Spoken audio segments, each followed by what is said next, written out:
Greetings, friends, fellow citizens, fellow patriots, even non-citizens, and welcome this week's edition of the We the People Convention weekly news and opinion podcast. My name is Tom Zawistowski. I'm the host of this podcast, and I'm the president of the We the People Convention organization. This podcast and everything this organization does is funded by the generous donations of those of you who donate to the We the People Convention. You pay for this podcast, our wonderful website, our social media, our text messages, our emails, and our donations to other conservative groups that help us fight and protect your and my individual freedom, liberty, and prosperity. So thank you to all of those who donate to the We the People Convention. If you have the means to do so, please go to wethepeopleconvention.org and give what you can. We'd greatly appreciate it. All right, so we're going to get into the news of this week, and we're going to give you some analysis, and it's going to be a pretty tough show. I hope you enjoyed last week's, really the shortest podcast we've done in quite a while. It was like 136 minutes. This one is going to be longer. We have some very serious things to discuss, and I'm going to confront you with some ideas that are going to be a little bit difficult, that are going to be a little bit challenging for people. But we're in very serious times, and we need to confront the realities of our situations, both domestically and internationally, because it's kind of all on the line right now. I wrote to one of our donors yesterday. I said, we have fought so hard and so long to restore our country, to recover our country. And this November is really the deciding point. This is our chance to basically lock in all that we've accomplished over the last 17 years. And if we don't do that, we're going to lose it all. It's really an all or nothing situation. And we have to look at it from that standpoint, and we have to act accordingly. So we're going to get right into it, and we're going to talk very seriously about things that are going on, and you're going to hear stories here that you won't hear anywhere else. And we hope that you will share them and that you will act when on the things we ask you to act on to protect and defend your and our individual freedom, liberty, and prosperity. Okay? So we're going to get into it. And, the Iran war is front and center, unavoidable. We've got to confront this directly and tell it like it is. And I don't think anybody did a better job or has done a better job in the last 6 months since this war with Iran started of telling it like it really is. Watch this video clip. The senator from Montana. Thank you, Mr. President. Yesterday we saw the President of the United States and many others at Dover Air Force Base presiding over a ceremony that is very sacred to those of us who served. And that is a dignified return of remains from the war zone.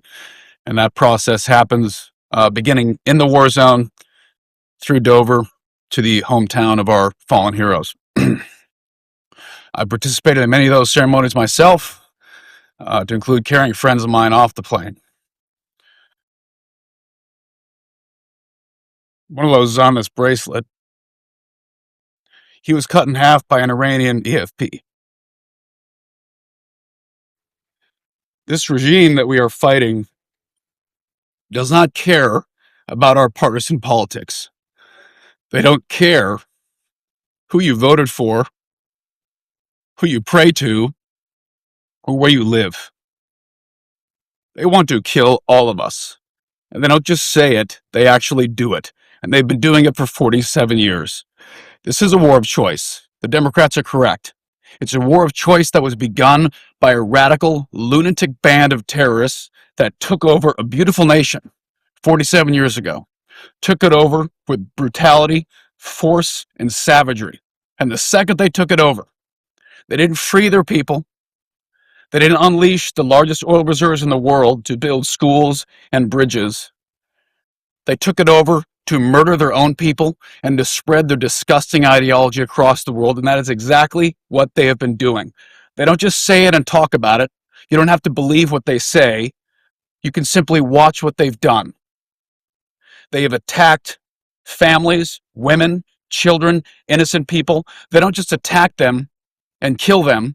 They rape them. They skin them alive on camera. They celebrate it. They honor those people who do disgusting things that we would put in jail for the rest of their lives in this country. And they do it for fun, and they pay them money to do it, and they're heroes to that nation. They've done it to friends of mine. They've done it to families who've been in this chamber. And the fact that we sit here and listen to elected officials of this country defend these lunatics who want us all dead. They want all of you dead. They want all of us dead. They don't want us to disappear with the snap of a finger.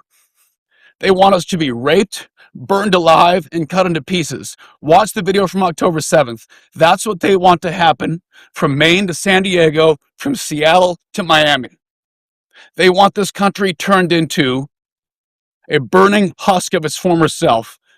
And you don't have to theorize that. That's what they do. From the 1983 barracks bombing, where 280 Marines were vaporized in a morning, from USS Cole to the Achille Laurel to every terrorist attack, from the Houthis, Hezbollah, Hamas. These are not humanitarian freedom organizations.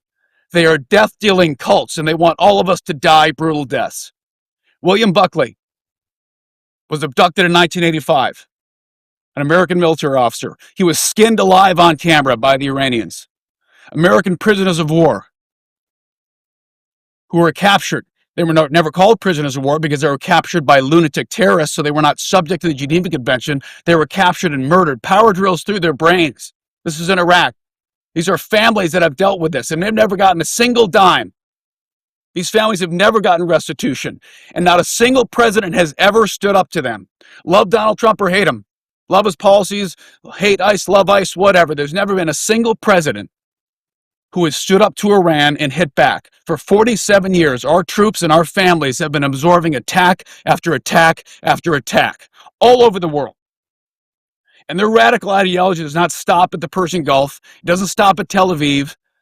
They want to do this everywhere. It's a global radical ideology. And we've been fighting it for half a century. We didn't start this war. We did not, but we will finish it.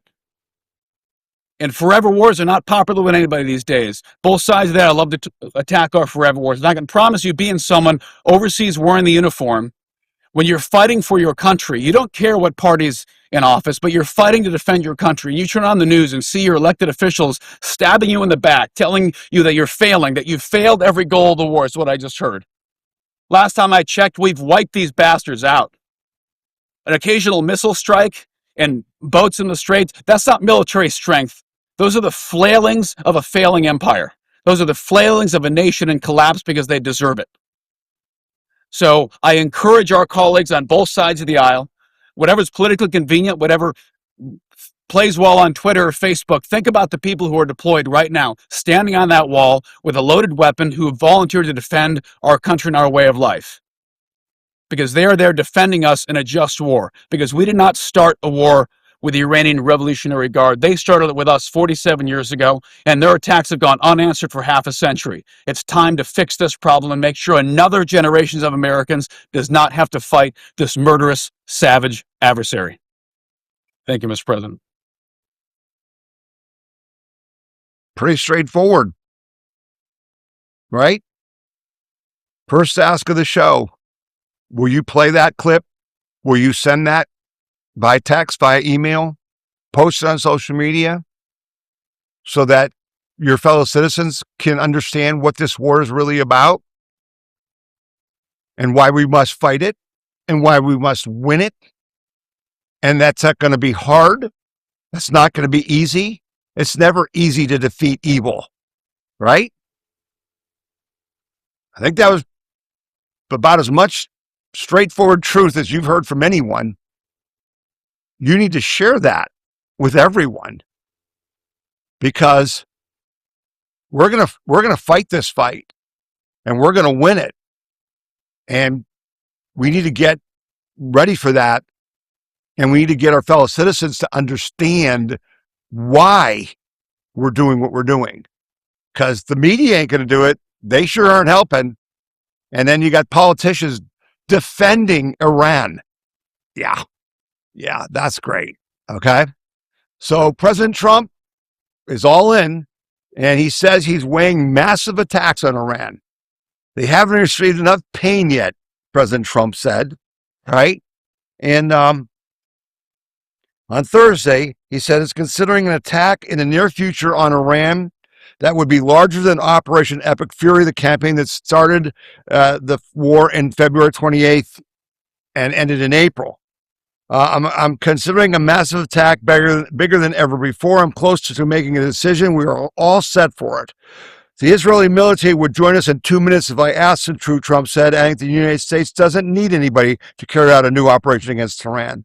The president did not offer details, including when or what targets the U.S. military could strike or if American soldiers would be deployed in the country. But for roughly the past 2 weeks, the U.S. military has struck Iran every day, every single day, mainly targeting military sites and assets. Iran has responded by launching attacks at Gulf and Middle Eastern countries, including desalination and power plants. But they've also attacked, our base in Jordan, which we think the Chinese or the Russians gave them the targeting, which killed, unfortunately, 3 of our soldiers, and we've had 4 killed. And so, they're inflicting some damage. The escalation of the conflict has sent oil prices soaring, surpassing $100 per barrel once again on Thursday, while the Iran-aligned Houthi terrorist group that controls much of Yemen has attacked Saudi tankers traveling the Red Sea, and we'll talk about that in a minute. They haven't received enough pain yet, the president said, referring to Iran's leadership. Iran has shown signs of wanting to negotiate, but apparently aren't willing to come to a deal with the United States, Trump told Axios. So they want to, negotiation is a form of stalling. It's a form of warfare.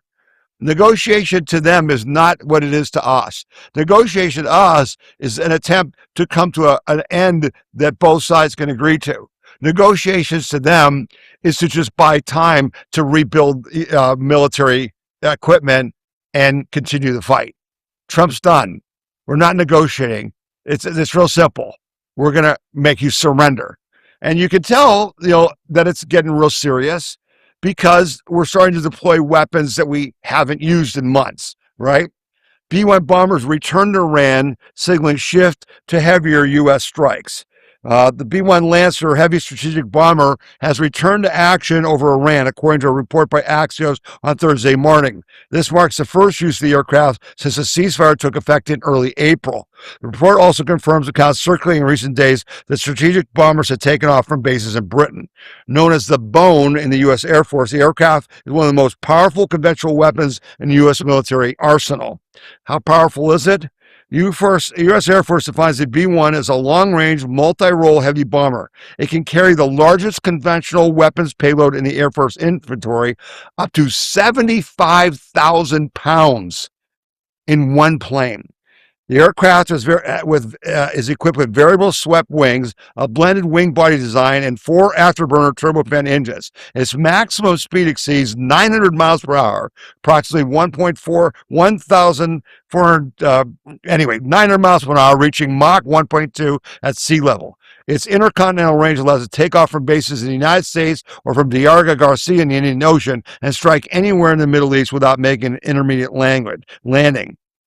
And so, this is what Trump is, deploying, and he's trying to decide, how to hurt them so badly that the Iranian Republican Guard are hurt and are ready to give up. Now, can that happen? I'm going to talk to you about what my thoughts on that in a second.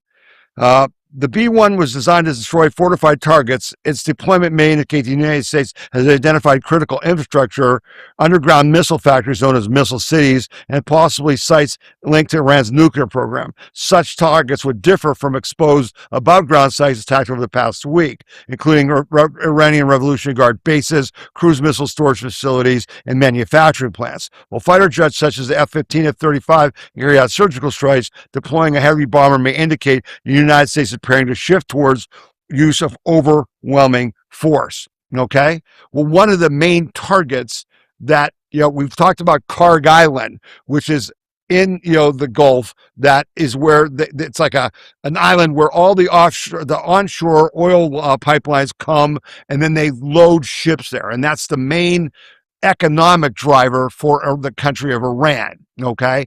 And we've talked about that. But the nuclear situation is now focusing on a place called Pickaxe Mountain. Trump says U.S. will strike Iran's Pickaxe Mountain nuclear site very heavily, is the quote that he said. U.S. President Trump said on Tuesday that the United States will launch strikes against Iran's Pickaxe Mountain nuclear site and similar sites. We'll be hitting that area very probably pretty soon. There's not a thing they can do about it. If I thought they could do something, I would never say that, but we'll be hitting that area pretty soon and very heavily. U.S. officials have said Iran may have stored nuclear centrifuges at the heavy fortified site, which is beneath the mountain. Trump said that it doesn't mean anything unless Iran has, if Iran has nuclear materials, we've got to hit it. The president did not provide any details about the strike against Pickaxe Mountain, including when it might happen. Trump made a similar comment earlier in July, and he said, that was a main target. So I've been thinking about this, and I've said to you guys, that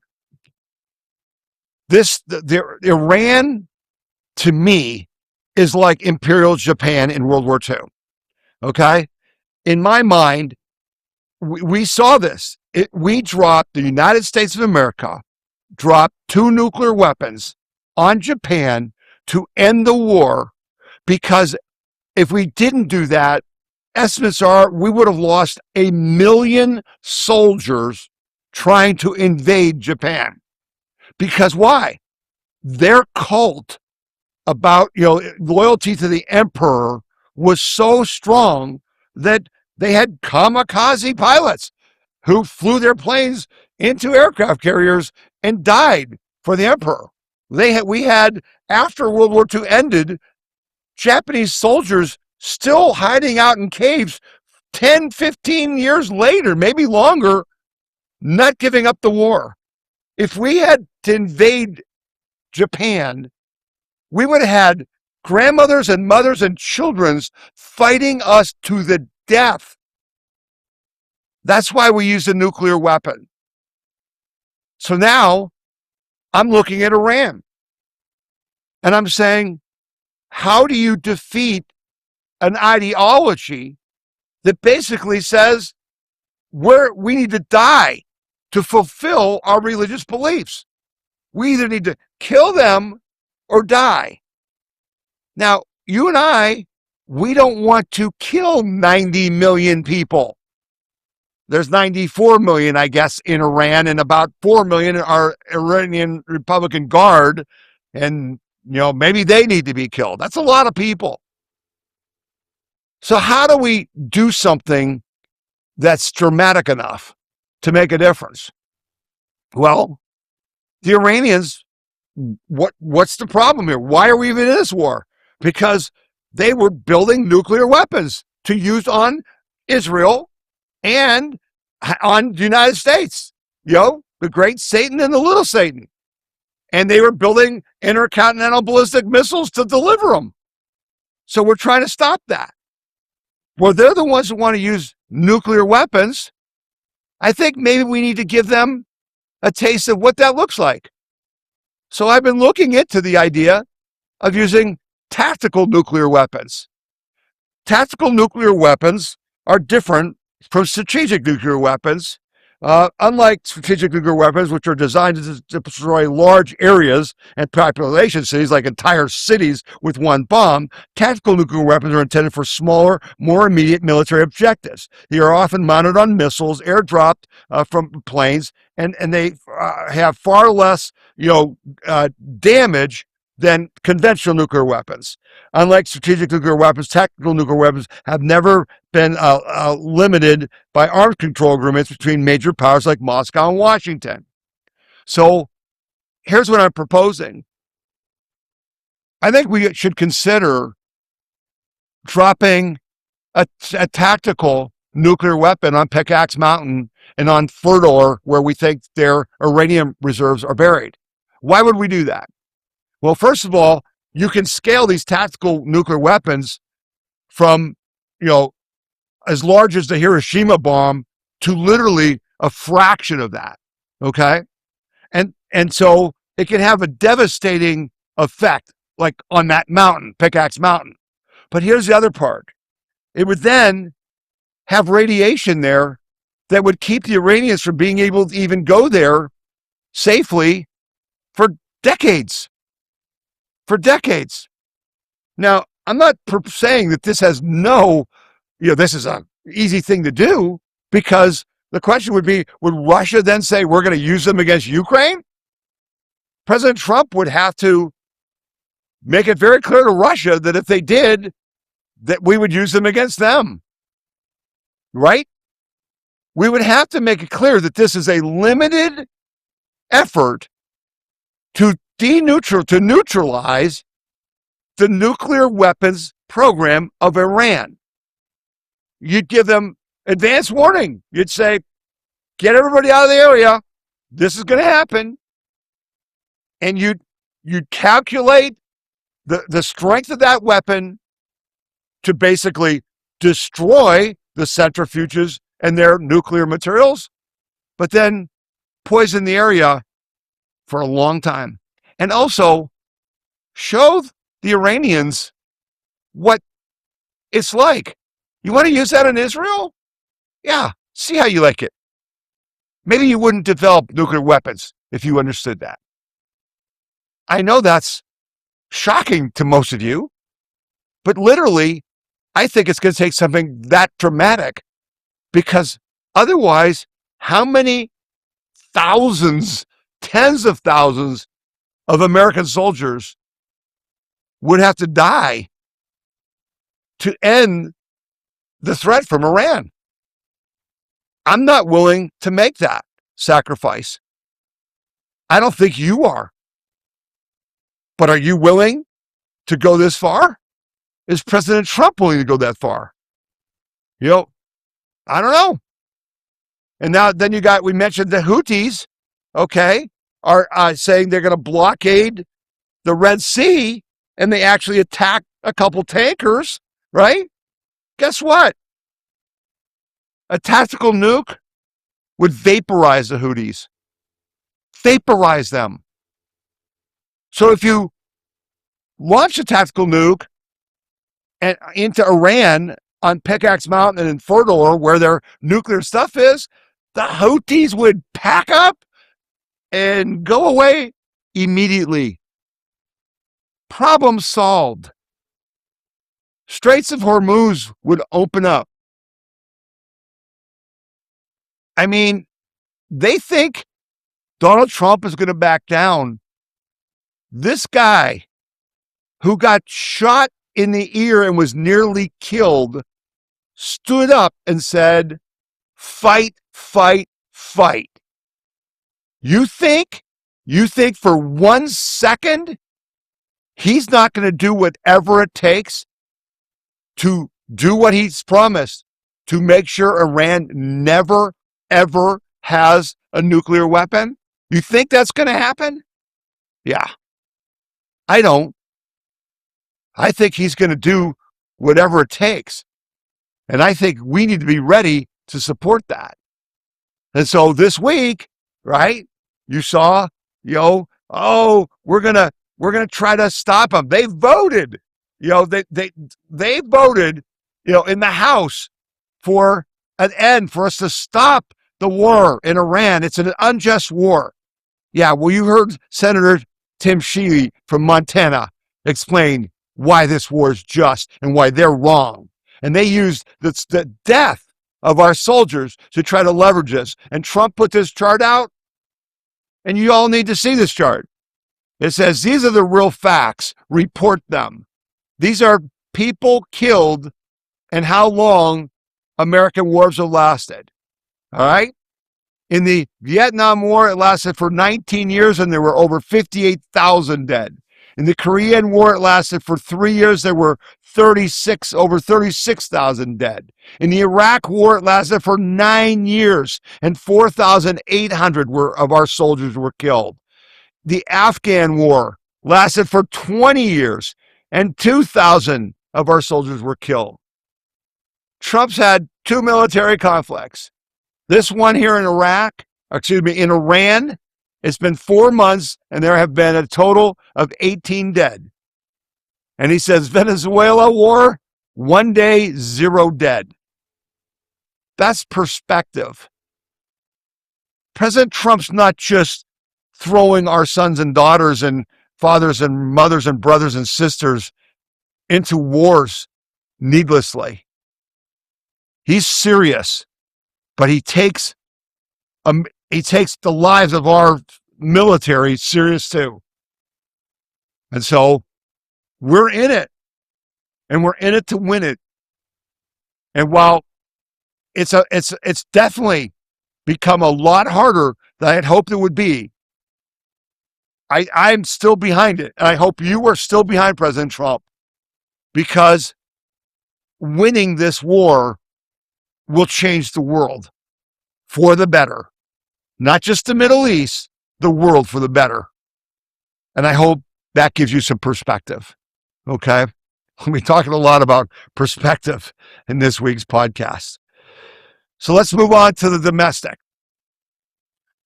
Speaker Mike Johnson scores major win as House GOP advances Trump's top election priority, right? Bottom line is, he's saying, we must pass the Save America Act. So what they've done is they're trying to blend the Save America Act into a funding bill, Reconciliation 3.0, that is part of funding the military, right? Funding this fight that we just talked about, right? So Speaker Mike Johnson plan to bypass Democratic opposition on a key election integrity bill took a major step forward in the House of Representatives on Wednesday, and a major victory was overcome a wall of left-wing opposition and threats of a rebellion within his own GOP ranks. House Republicans moved the Safeguarding America Voter Act as part of a $95 billion budget bill that, if successful, would completely sideline Democrats to implementing election reforms sought by President Trump. They're using a mechanism called reconciliation, which allows the party in power to pass sweeping fiscal policy by lowering the Senate's threshold of advancement from 60 votes to a simple majority. In exchange, however, the legislation is subject to intense scrutiny under strict sets of guidelines about what actually counts as true fiscal policy. Okay? So the House has got it done. Mike Johnson has done an amazing job with a fractured Republican and very small majority. The problem is the Senate, and you should be extremely concerned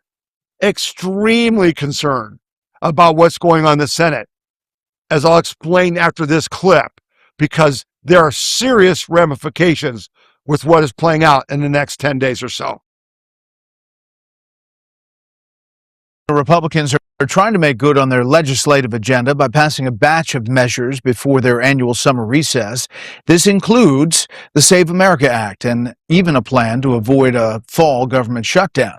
Chief Congressional Correspondent Chad Pergram explains the summertime sprint from Capitol Hill. Good evening, Chad. Brett, good evening. The House just okayed $95 billion for the Pentagon and the war in Iran. It's part of a hectic day on the House floor. The House of Representatives trying to cure the legislative summertime blues. Save America Act. Stock Trading Act. The Republican Reconciliation 3.0. The NDAA. The House approved a stopgap bill to avoid a government shutdown this fall. Let's just take this off the table. Let's get this through the election. The House sending the Senate a budget framework to pay for the conflict in Iran, tacking on the Save America Act. But there's GOP skepticism. I'm not 100% convinced that the save language is going to be held solid through the Senate. Senate Majority Leader John Thune may not even tackle the budget blueprint until September. We could pull that budget resolution passed by the House and use it to fund government. That package is immune to filibusters. Republicans could then cut Democrats out of the funding process. It's very ominous. The reconciliation process is an indication of failure on the part of the institution. Republicans hope the threat compels Democrats to help avoid a full government shutdown. I think Leader Thune believes he'll have some reasonable Democrats in the Senate that will assist. The House also approving a plan barring members from trading stocks. If you want to day trade, there's a place for that. It's called Wall Street. But banning stock trades isn't in the mix in the Senate. That frustrates voters. They're not going to feel confident in this institution if they think that just members of Congress can actively trade stocks. It's totally insane to me. But little is solved. There's no agreement between the chambers on election security or government funding. The autumn chill of a shutdown could reveal that it was not a productive summer, but a cruel summer. So here we are at a crossroads. Now, I want to take you back to a year or so ago when President Trump was reelected, President Trump, and all these Republicans, and gave us majorities in the House and the Senate. And remember when we were trying to get Tulsi Gabbard approved by the Senate, and Pete Hegseth, and all these other people that the rhinos didn't want? And we were able, through efforts by Steve Bannon and all these other people, to get that done. We made the phone calls. They reacted. We got the big, beautiful bill passed, which is leading to all the good things that are happening in our country. Okay? But now we've been fighting this Pass the Save America Act for months. And, Glenn Beck is just begging you guys, and I'm begging you. Direct ask of the show. I asked you first to play that video from Senator Shealy. And now I'm asking you to call John Thune, to write to him, to call your senators, to Democrat and Republican. Remember, the Save America Act is 80% people want it. Democrats, Republicans, Independents. Why won't they pass it? President Trump has losing patience. Because guess what? If Thune does what they said in that clip and he waits till September, then if they pass it, it won't be in effect for the election in November. Isn't that what Thune wants? President Trump is calling for them to end the filibuster, because otherwise we're not going to get any legislation passed in the last 2.5 years of his term. Why won't they do that? You know why. Because they don't support Trump. They don't support you and I. They're not making America first. They know that the cheating is rampant and they don't want to stop it.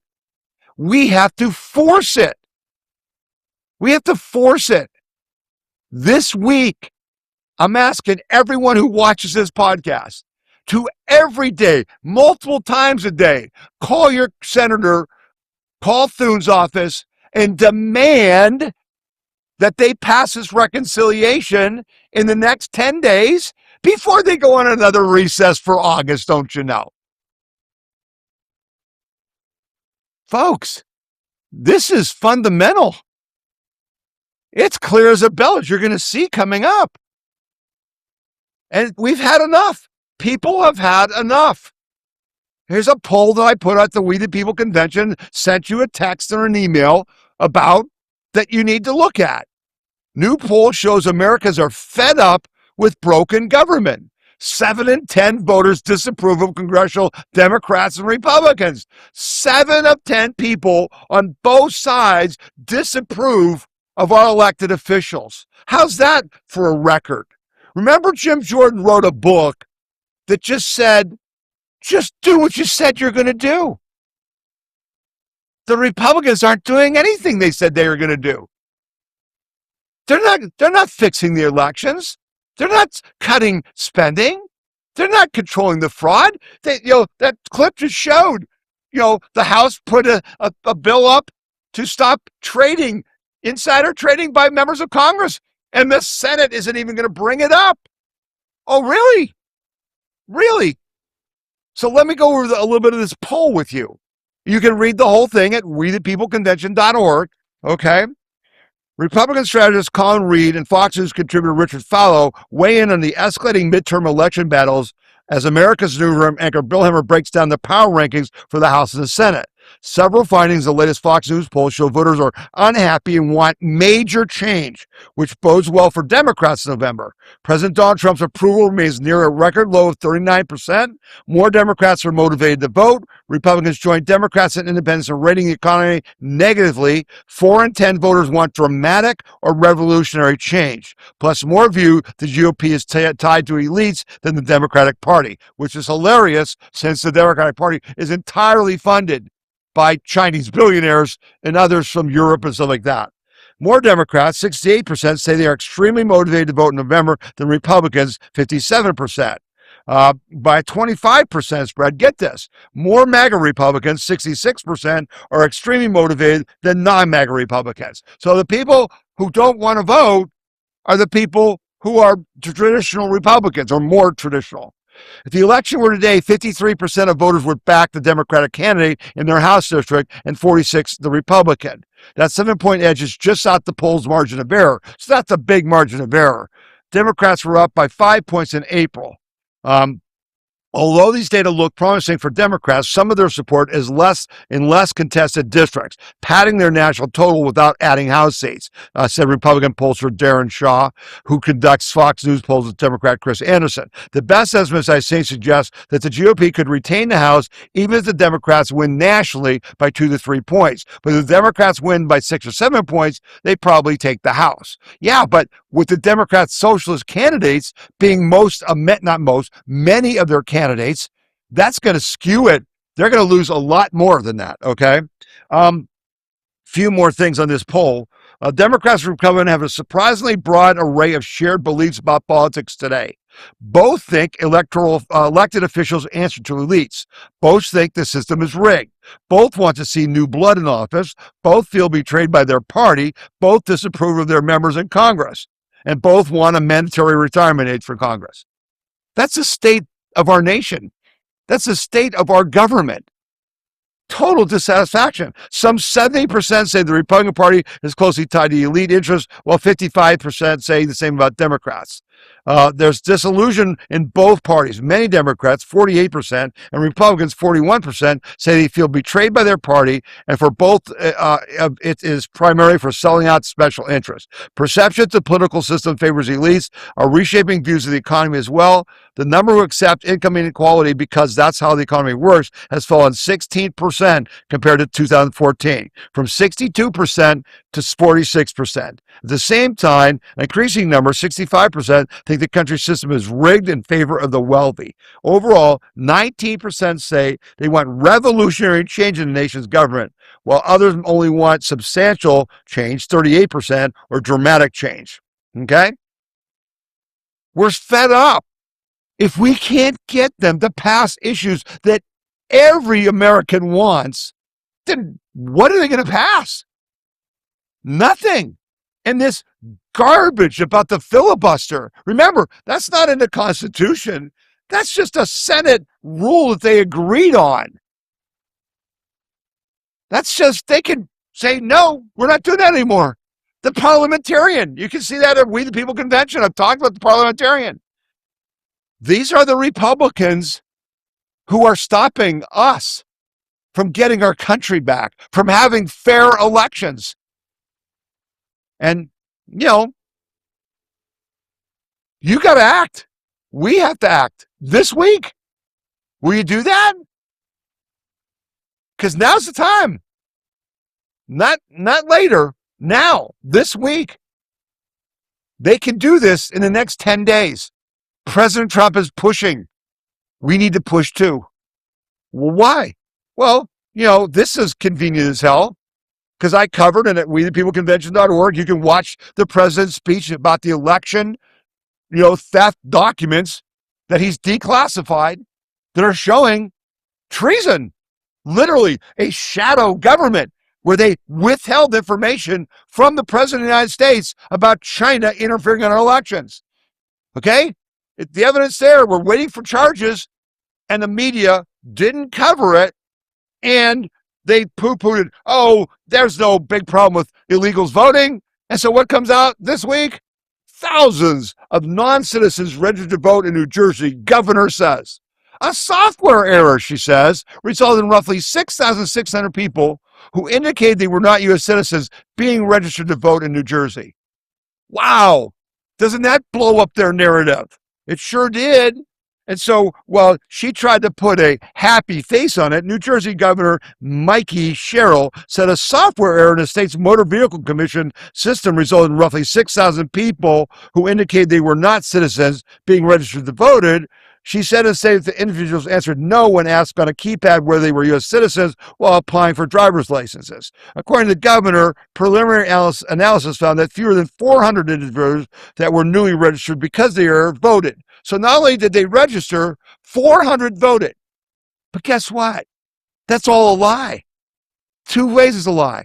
DHS says that it's not 6,600. It's like 35,000 and could be many more in New Jersey. Because New Jersey won't do what? Won't clean their voter rolls. They won't turn over their voter database, even though the communist Chinese have it, we found out, right?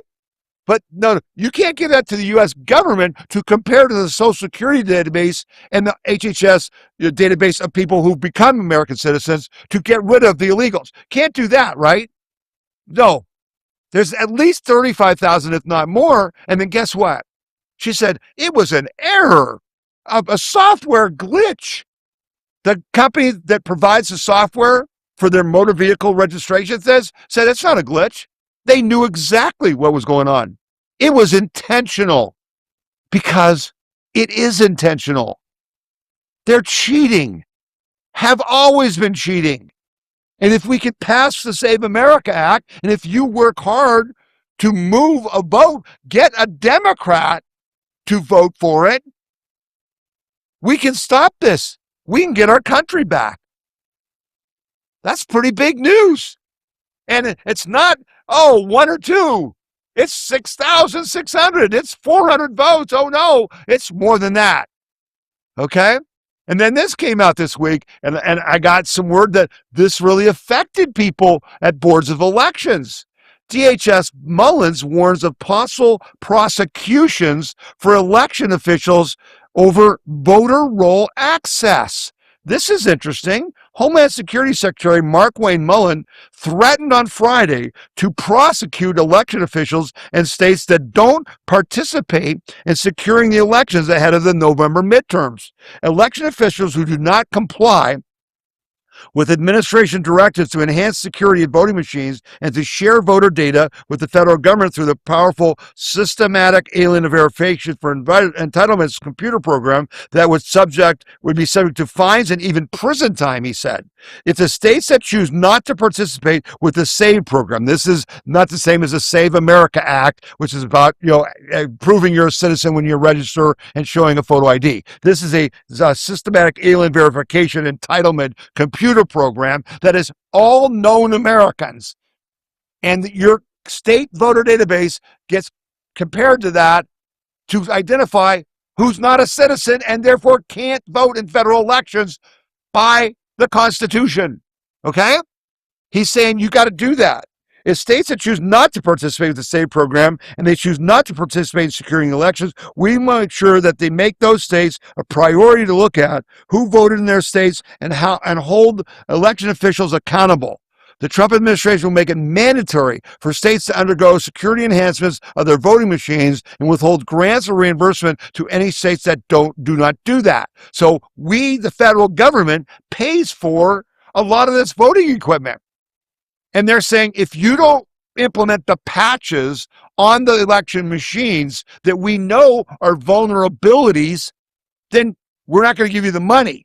Okay? The machines have to be secured and your voter registration list need to be scrubbed, he said, summarizing the department's message to state officials. Our machines are vulnerable. There are steps that can be taken right now to secure those, and you need to do that, or you may go to prison. That's a great move. Make sure, how about this for an ask? How about some grassroots activist things? How about if you call your board of elections and ask them if they're aware of Secretary Mullins' statement that they will be personally held accountable. Ask them if they have implemented the patches on any machines they have. Ask them if they're going to submit their files to go against the SAVE database. Why not? Let's see what they say. And then write to me at info@wethepeopleconvention.org. Tell me what they say. This article will be linked on our podcast page at wethepeopleconvention.org. Send it to them. Send them this article and say, I want to know if you've complied with this. Send it to your Secretary of State. Wow, that's 3 asks in this show already. Boy, big workload for you guys this week. Yeah, I think you're up to it. I know you can do it. How about that one? That's a good one, I think. That's a very good one. Okay. And why is this necessary? Because they are intentionally cheating. And the more you expose it, the more you let them know that you know, the more that they can fear prosecution and jail time, the better off we're going to be. And you can tell how desperate they are because this is what just happened in California.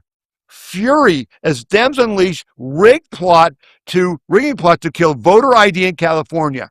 Blatant manipulation. What happened here? Well, in California, they have a Proposition 39, which would require voters to provide government ID at the polls or the last 4 digits of an ID number if voting by mail. Okay, it's coming on the ballot for this November for them to vote for like their own statewide SAVE Act. So what does the Attorney General of California do? California's Democratic Attorney General has been accused of making a dishonest, last-minute attempt to thwart passage of that bill. This is blatant manipulation, rigging right in the middle of the election season, from Republican Assemblyman David Tagipa, one of the first to spot the changes. Here's what he did.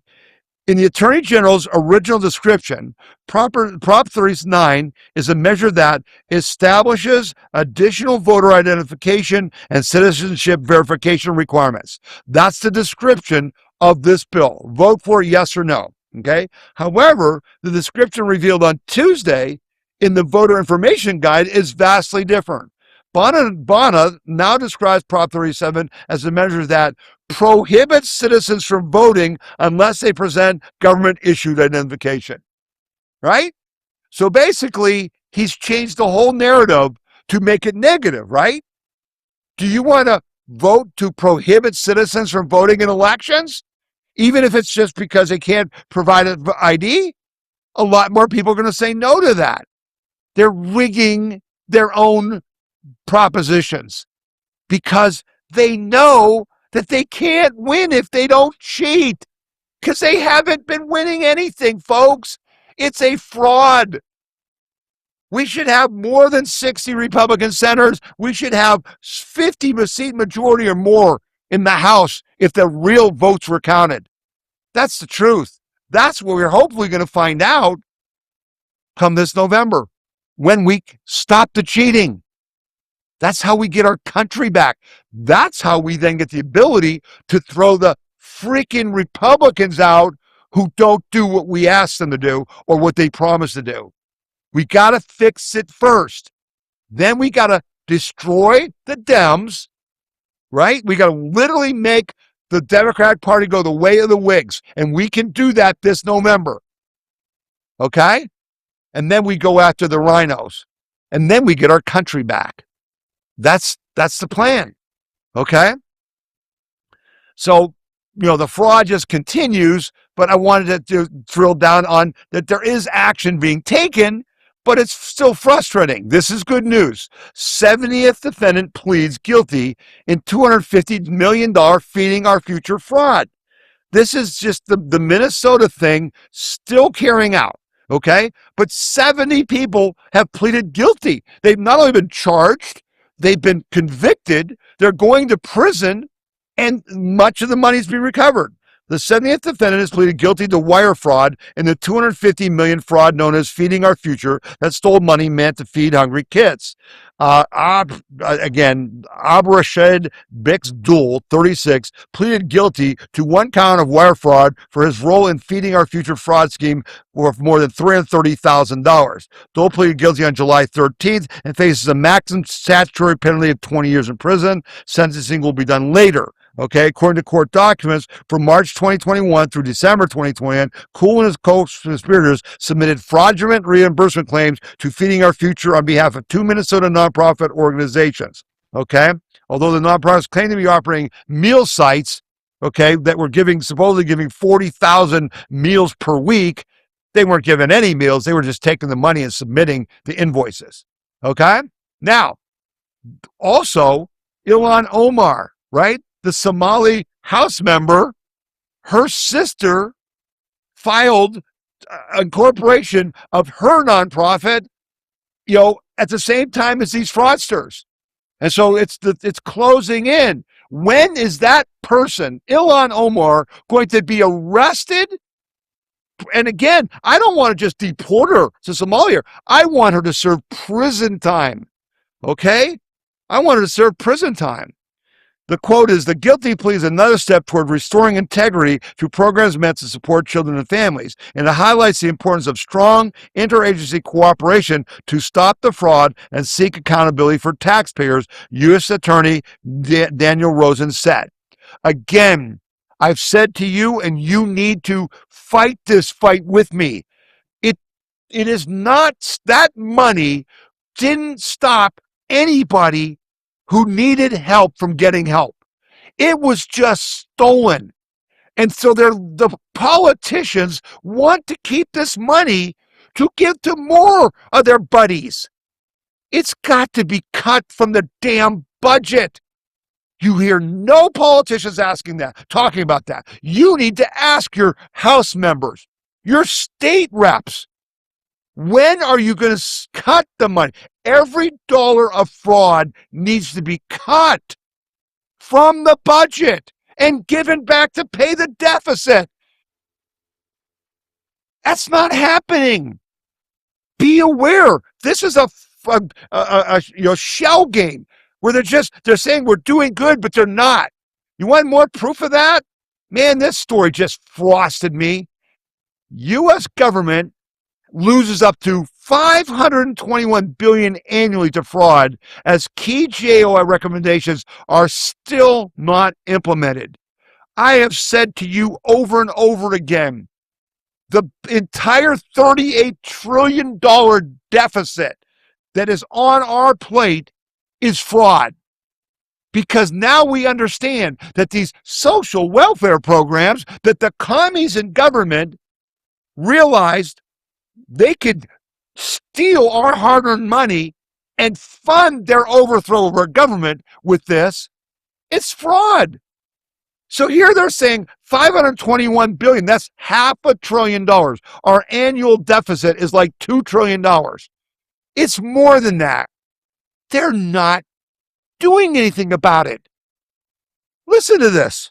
The federal government continues to lose an estimated $233 to $521 billion each year to fraud, while most agencies overseeing the nation's largest federally funded programs have yet to implement one of the Government Accounting Office's top recommendations for preventing those losses, according to a new GAO report. The report, Managing Risk in Federally Funded State Administered Programs, reviewed the 20 largest federally funded state administered programs, which accounted for approximately $1.1 trillion in federal obligations in fiscal 2025. The GOA found the report released Thursday that most agencies have not completed documented fraud risk assessments. The assessments are instrumental in identifying where fraud is most likely to occur and how to prevent it. So if you don't even do the risk assessment, how are you going to stop it? Why are they getting a dime? Russ Vought from the government accounting. Why are they getting a dime? Because they haven't done. It'd be like a bank giving you a loan without you filling out the papers that say you're going to make sure the loan is for what you say. It's insanity. The federal cities can better manage fraud risk and prevent fraud by applying GAO frameworks for managing fraud risk and improper payments, as well as other leading lending practices, leveraging available federal analytic resources such as Do Not Pay to verify recipients' identity and eligibility before issuing the funds. The watchdog federal agencies watchdog urged federal agencies to implement them and better safeguard taxpayers, particularly in state-administered programs. There are currently 22 open recommendations that are focused on enhancing fraud prevention practices across programs covered in this report. Again, is it being done in your state? What has your governor done to get the agencies to take the money from the federal government and hand it out like candy? Nothing's been done. Nothing's been done. It's $500 billion. It needs to be cut.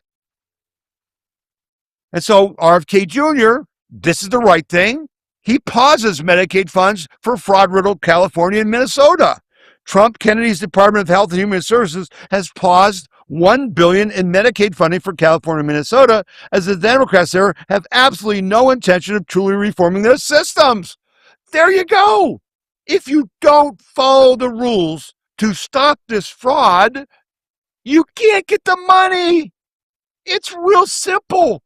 Why is that other $521 billion going out? RFK, great. $1 billion. And again, folks, $1 billion is real money. Okay?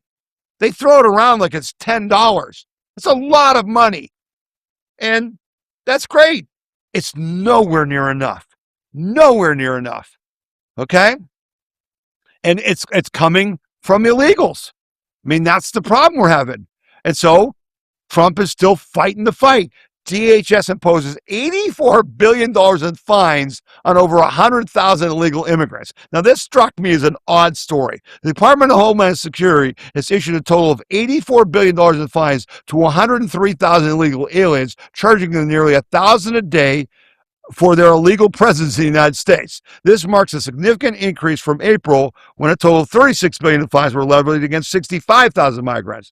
The fines are part of a broader effort by the Trump administration to enforce immigration law and encourage self-deportation. I'm all for that. But Charles Moore, a lawyer for the so-called Public Justice Organization, complained that the Trump administration is just churning out as many fines as it can to intimidate and harass people into leaving the country. Well, that's great. But seriously, 100,000 people, $84 billion in fines? Yeah. I mean, is that overkill? I'd rather have, 850 million people, 850,000 immigrants charged with, I don't know, $2 billion in fines. This seems so backwards. That's not enough. We're not getting enough people out. It's just that simple. Okay? And so we got to keep on fighting this fight. We got to keep on fighting this fight. Okay? So I'm going to take a break now. I had a couple other stories I wanted to get in the first half, but we're kind of reaching the halfway point. I'll pick them up in the second half of the podcast. I've asked you to share that video of Senator Sheehy from Minnesota about why we're in the war, so people will understand we're in the war. I want you to write to me about your thoughts on us using a strategic nuclear weapon, okay, a tactical nuclear weapon on Iran, and what you think about that. I know that's a pretty radical view, but I think we got to start thinking that way. Okay? I want you to call John Thune and your senator every day this week. Every day this week. We need to move the needle on this. We need to get some Democrats to join us. I think we're going to get Fetterman, but we got to get some others. Massey can't vote no on this. You got to go after him. Or I'm not Massey, Rand Paul. We got to get him to understand this is fundamental to this country being saved. We need this Save America Act passed. I made other asks. We fight. We don't just talk on this podcast. We fight to protect and defend our individual freedom, liberty, and prosperity. And we're going to continue doing that. Okay? We're going to continue doing that when we come back for the second half of the show. All right? So you've been listening to the We the People Convention Weekly News and Opinion Podcast. My name is Tom Zawistowski, and we'll be back after these short messages. The We the People Convention News and Opinion radio program is paid for by donors like you.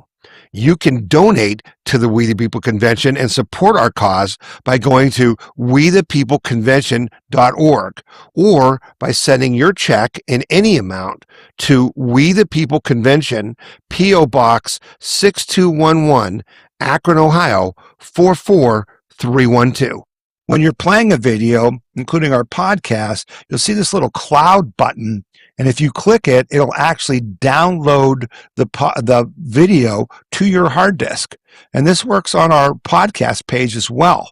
If you're playing our podcast, and it's going to be loud, so I won't play it for much, but there's our podcast playing, and you can see this little, download button. Okay. The other thing you got to notice on our podcast page is that there's a link here where you can send me a message about this podcast. Hey, it was great. Hey, I didn't like it. Something was wrong, or here's a correction, that kind of thing. You can use that link.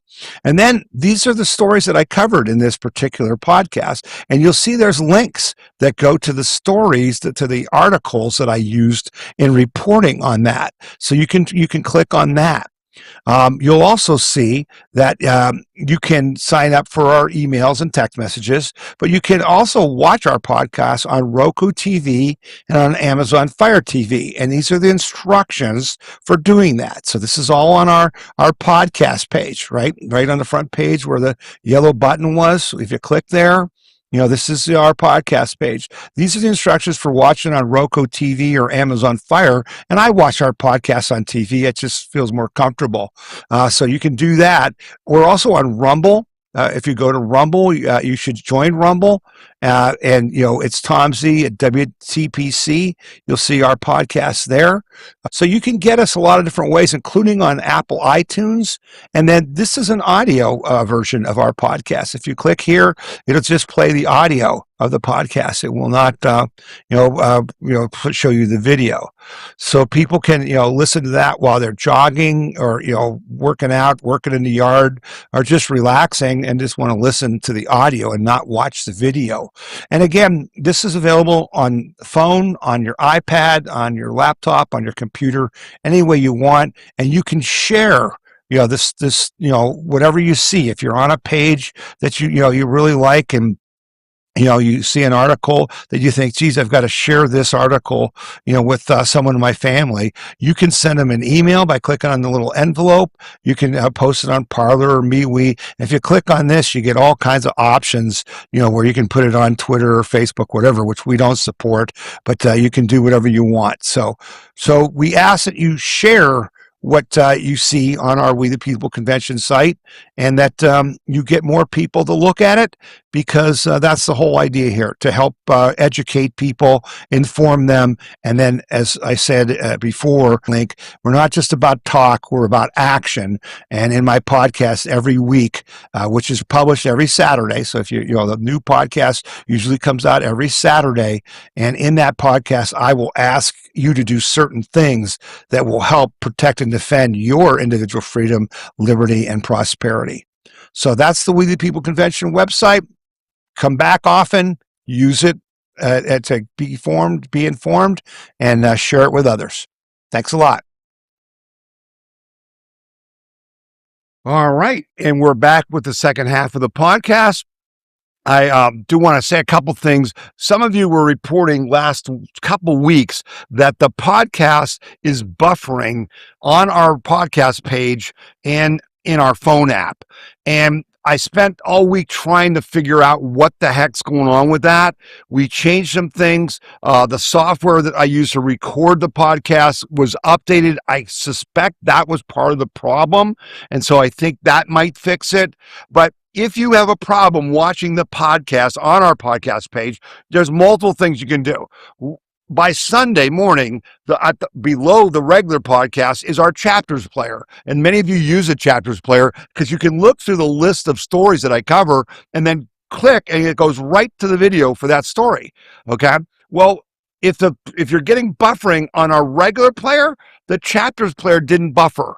So you could just watch the whole podcast on the chapters player. Just, hit the arrow on that and play it. If not, I put links into our YouTube, Rumble, okay, and X feeds, because we post the podcast on X, on YouTube, on Rumble, after it's done produced, and that's a separate system. So if we're having a problem at We the People Convention with our servers and stuff like that, they're on completely separate things. That's why I do that. So you have you have redundancy. So just know that. I apologize for the problem. Still didn't confirm this is what the problem was. So it may continue this week. If it does, please report that to me.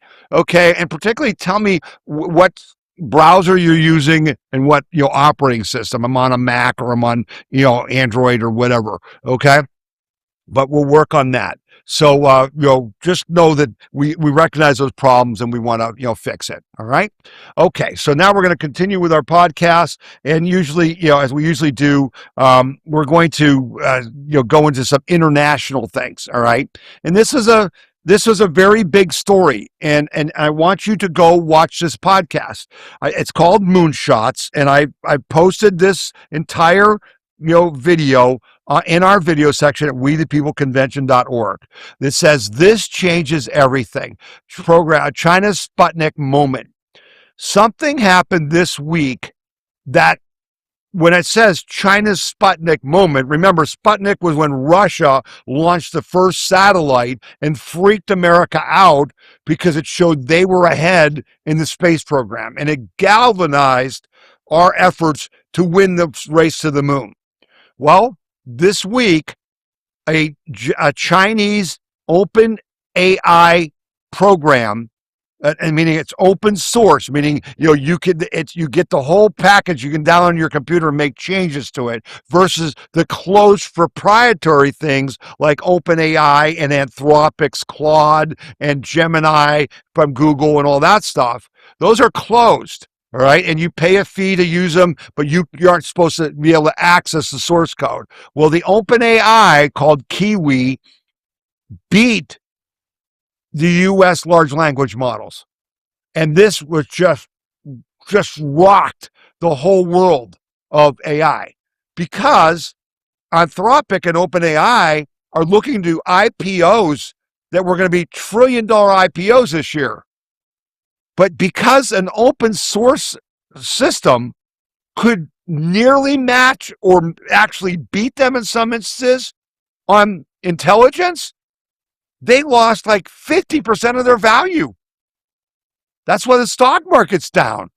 Because, as they say in this Moonshots podcast, what are they spending all this money on? If these Chinese companies can do the same thing for like 1% of the cost, what are they doing? Now, there's people saying that what the Chinese really did is they stole it. Okay? They really can't do it on their own. They're just stealing the source code. And that may be true. But the bottom line is that things change dramatically in the AI world. And you need to take a look at that video. You'll find it very, very interesting. Okay? Very interesting. It was a big deal. Okay?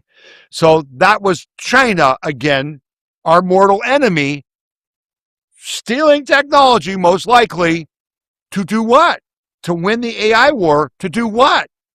To use AI to destroy capitalism, to steal every password to every bank account, to break every database to every, big, Fortune 500 company or big banks, whatever, the U.S. government. That's the fight. It's important. It's a fight we got to win. And that gets into the whole data center thing, and I'm going to address that at the end of this podcast. Okay? This is important also. Trump imposes new tariffs on dozens of trade partners over forced labor. So remember, the Supreme Court ruled that the way Trump initially did some of the tariffs was not legal. They said in that ruling, but you can do it other ways. You should do it that way. Now he is. Okay, now he is. The Trump administration has imposed new tariffs on at least 10% of at least 10% on imports from 60 countries over claims they failed to prevent forced labor. The duties ranging from 10 to 12.5% targeted trading partners that make up the majority of U.S. imports, including UK, Canada, China, Mexico, and the EU, and will come into effect right as these other levies are going on, literally at the same minute. So nothing changes. They will effectively replace the 10% global duty that Trump imposed in February following the Supreme Court's ruling that declared his previous levies illegal. Okay? These are unchallengeable. This is Trump doing it the way the Supreme Court said you have to do it to be legal. Okay? And so these are going to stand. And what is this doing? You hear Trump talking over and over. $19.2 trillion in investment. We just talked about Toyota moving their big truck plant from Mexico to Texas. This is what's pushing the jobs, the skilled trades that we need to have. And it's helping our country immensely. Now, again, all the economic people are saying tariffs are inflationary and they raise costs for consumers. But we saw last month when there was a supposed peace deal going on with Iran, that oil prices came down and inflation came down. It's not tariffs. If we get energy under control, okay, if we win the war in Iran and open up free oil flowing, not free oil, oil flowing freely, okay, inflation will come down. The tariffs are good. They are helping our country. That's good that he just did that, okay? He's using tariffs against Canada. I put this story up there because I said, Canada mismanaged their forests and they need to be held accountable. And so President Trump took action, okay? And Mark Carney, again, I'm telling you, I think the Chinese have so much influence in Canada that these fires could very well have been intentional. They very much could have done some of these fires to do what? To kill Americans, because China is at war with you and I. If you're willing to, again, for those of you who are new to this podcast, you can go back and look on our website. The whole fentanyl, they have killed hundreds of thousands of U.S. military-aged men, mostly, over the last 10 years with fentanyl. It all is produced by China, who has a port in Mexico where Chinese workers assemble the chemicals, sell them to the cartels, who then bring them across the border to the U.S. to kill your children. If they would do that, why wouldn't they set fires in Canada? And then Mark Carney's going to tell you, oh, it's global warming. My ass, okay? It's gross mismanagement. This is happening every year now. And so Trump has said, we're going to make them pay. We're holding Canada responsible. The facts are that they're not properly maintaining their forests. And it's becoming an annual thing. And so he's going to, use trade tariffs to get the money. But again, for who? I don't want the money to go to the federal government to waste. I want the money to go to places like Cedar Point that had to close and lost how much? How much money did they make in a day? 100,000, hundreds of thousands? I don't know. Where do they go to get their money back? But again, this is a way you could use tariffs. We're fighting against the woke, and the woke is killing us. And they're the ones who want to lecture the United States about, we're getting rid of, in that article, you can read it at wethepeopleconvention.org. Carney's saying, oh, the U.S. is complaining about these forest fires, but they're stopping, their subsidies for solar panels and windmills. And we're, Canada, we're helping fight global climate change. Everything you've done in your history that supposedly made the climate better, you just lost with this forest fire. One forest fire. That's 800 forest fires, but this forest fire event. You're a bunch of hypocrite liars. We can't put up with this crap. We need to stop it. This story I've talked to you about. We got to first defeat the commies, and then we got to defeat the Islamists. Now, in Iran, we're fighting the Islamists, the radical Islamists, not the reasonable Islamists, the people who say that I have to kill you if you don't convert to Islam. That's who we're fighting in Iran. But we got to fight them here too, right? And we're also fighting the commies. And we'll talk about that in a minute, okay? But this story is important. Buffalo, New York's old St. Anne's Catholic Church burns down in arson attack as the Islamic community pushes to convert it into a mosque.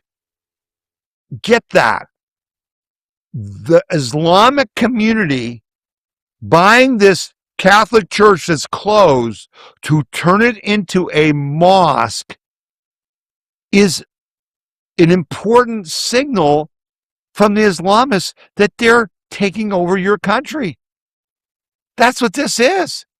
And so I guarantee you this church was set on fire again, so it won't be a mosque, by some American patriots who understand the fight. A historic church in Buffalo, New York caught fire again this week, and it was determined to be the result of arson. St. Anne's Catholic Church was built in 1886. It permanently closed down in August 2024 and was sold to an Islamic community for $250,000. There is now a push to turn the historic church into a mosque. On Tuesday, a second fire tore through the church in 1 week. Last weekend, firefighters battled 3 alarm fires at the church. On Wednesday, investigators determined that the fire was a result of arson. Okay? That's what this is all about. Dominance. It's all, you can see clips on social media of Islamic leaders saying, we're going to destroy you from within. We're going to take over Flint, Michigan.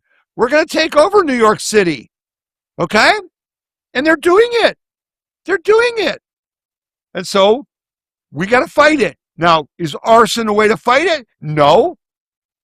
But somebody better start fighting it, because they're not kidding. It's just like Senator Xi said at the first of this video for this podcast. He said, don't listen to their words. Look at their actions. Their goal is to destroy America. And they're working on it. And they're going to do it. And so let me share 2 stories that I put out. One is on our website. One will be linked in the podcast page. Taxpayers are bankrolling the socialist conquest of the Democratic Party. What? Now remember, I've always said to you, that people have asked me, Tom, how can we beat the left? How can we beat them? They control education, government, medicine, sports, entertainment. We can't beat them. And I said, yes, we can, because they do all of that with our money. And if we just stop giving them our money or letting them steal our money, they can't do any of that. And that's what Trump is doing, okay? Which I've shown you. But here's an example of how the communists and the Muslims now, working together, have figured out that they can steal our money to fund their goals to overthrow us. So here you go, okay? Begin with a small act of generosity. A Brooklyn graduate student, a dues-paying member of the Democratic Socialists of America, gives $250 to a socialist candidate for mayor of New York City. She believes she has contributed $250. She has not. Under New York City's public campaign finance system, the qualifying contribution is matched by the taxpayers at a rate of 8-to-1. 8-to-1 on the first $250. Her gift generates $2,000 in public money, and the candidate banks $2,250. One donation becomes 9. Multiply that by transactions by 20,000 committed donors, and you begin to understand how Zoran Mandami became mayor of the largest city in the U.S. and why the socialist left keeps defeating Democratic incumbents who outspent it by margins that would embarrass a lottery. Before the 2025 Democratic primary, Mandami's campaign has raised approximately $1.7 million in private money. The New York City Campaign Finance Board then delivered $7 million in public funds, roughly 4.15 times what the campaign had raised on its own. Across the full election cycle, the ratio grew worse. The campaign raised almost $4 million privately and received almost $13 million in public money, more than 3 times what they brought in from regular donors. See how this works? This is how they set it up. And 96% of Mandami's donors were classified as small donors, which is precisely the donor profile that matching system is designed to reward. The city did not merely permit a socialist campaign, it financed one at scale with money extracted from very taxpayers whose police departments, housing stocks, and business climate the Islamic Marxist candidate proposed to transform. Of course, the DSA did not create this New York matching system. The other candidates, like Andrew Cuomo, used it before. The system is neutral on its face, but a neutral mechanism can still confer a widely asymmetric advantage. The way a tax loophole available to everyone is principally enriched only those organized enough to exploit it. The fact is that the DSA understands that these systems have been put in place, and it's just like Glenn Beck talks about Howard Clevin and overwhelming the system, right? Have everybody go apply for food stamps to break the system. This is it again. So they're funding Mandami with the taxpayers of all the Jews in New York who Mandami hates, right? How's that? It gets worse. It gets worse. I put this story out, and this is very important. I texted it to you. I emailed it because I say to you, this is how Commie Mandami is going to take your property. But that doesn't resonate, right? The woman in this press conference says that you got to stop the violence of eviction, don't you know, to protect the deadbeats. This story is at WeThePeopleConvention.org. You need to read it and you need to share it because it will make you understand that when I tell you the communists intend to take your house, your pension, your savings, your money, I'm not kidding. You just don't understand the methodology. So now I'm going to explain it to you, and then you've got to explain it to your friends and family, because this is real. This is how they're going to do it in New York City. In late May, Mayor Zoran Mandami announced his block-by-block housing initiative that would remake New York City's real estate market in his and his comrades' image. In addition to the usual pablum that his plan will finally make the city more affordable and fair by taxing the rich and building more housing, Zoran proudly announced the central component of the plan to target bad landlords for seizure of their property, and critically, to transfer ownership of those properties to politically aligned cadres like tenant cooperatives and nonprofits, remember, like USAID, an effort backed by the mayor's new taxpayer-funded $53 million Office of Mass Engagement. Office of Mass Engagement. What's that about? Let's understand what's actually happened here in the mayor gets his way, which unless courts intervene, he will most certainly get. So now these building owners are on Fox News saying they're already going to court, and they damn well better, but are they going to get a fair trial in New York City? Are they? We'll see. First and foremost, Mandami will unleash Sia Weaver, the commissar of his Office to Protect Tenants, along with Democratic Socialists of America organizers, with the full institutional and legal support of the city government to ramp up tenant complaints in targeted buildings. So what they do is activists go in and say, Aren't you mad that your faucet leaks? Aren't you mad that this door hasn't been fixed? Have you filed a complaint? Let's ramp those babies up, okay? No complaint will be too small. No building will be too small. Full-scale demagoguery will ensure complete with protests, rent strikes, street theater, and harassment of property owners. Name them. Go to their house and protest. You're a slum landlord. You're a piece of crap. Okay? Accordingly, the city's Department of Buildings will be weaponized to being writing as many violations as possible in order to bolster the city's effort to justify a seizure. Mondami has called them roof-to-cellar inspections, and the purpose is clear: to violate landlords out of their properties. It won't matter how small or large the violations are, the total number will be breathlessly cited as evidence of mismanagement, making it impossible for landlords to clear them. In fact, the landlord will be lucky to walk away without doing time or being beaten to death in the streets by an angry mob. As Mondami's buddy Hassan Piker referred to landlords, let the streets run red with their capitalist blood. That's a Democratic candidate said that. Let the streets run red with the blood of these capitalist landlords, right? The whole scheme is about nothing more than consolidating political power for the DSA by giving it a massive war chest backed by seized New York City real estate. Billions of dollars. The combination of weaponized building department writing hundreds of thousands of dollars in fines, rent strikes, and constant threats and harassment against landlords by militant activists backed by the mayor's own cadre of paid activist organizers will make the situation untenable for any property owner to realistically fight back. That's entirely by design. The city would then seize the property. Removing property, particularly housing stock, from the hands of private owners has long been a fantasy of the left. Leftist housing policy experts have spoken openly about using rent control and the administrative code to bankrupt property owners, specifically for the purpose of seizing their buildings. These activists laid the groundwork for Mondami's takeover, but that's only the first half of the plan. And everyone needs to pay close attention to the other half because it's hugely important and has national implications.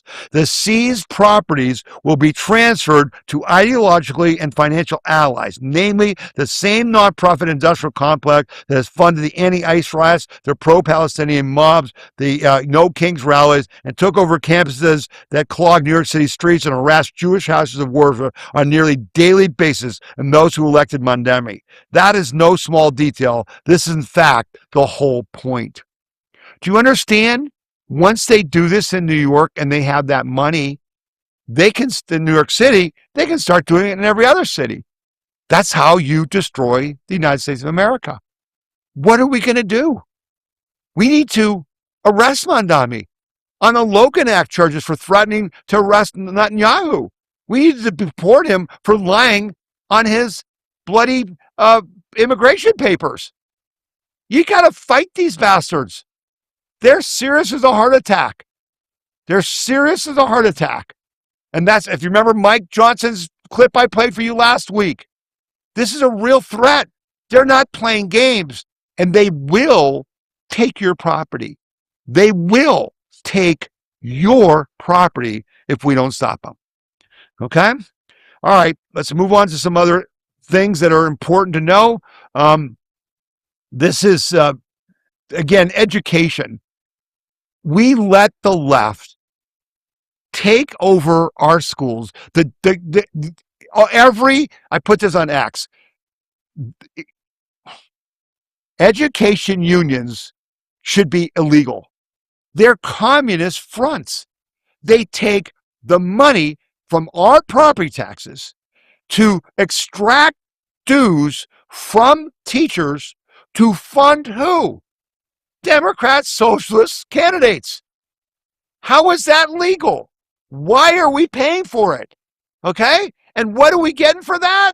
Yeah, 70% of fourth graders can't read proficiently, and 73% of eighth graders are failing math. American kids are falling behind. Oh, really? Oh, you're shocked by that. This has only been happening forever, and what have we done about it? Not a damn thing. We still let them extract our tax money to not teach our kids. And then tell us to shut up because we're not giving them enough. When are you going to have enough? When are you going to start voting down the damn levies? Oh, but don't you care about the children? Yeah, these people care.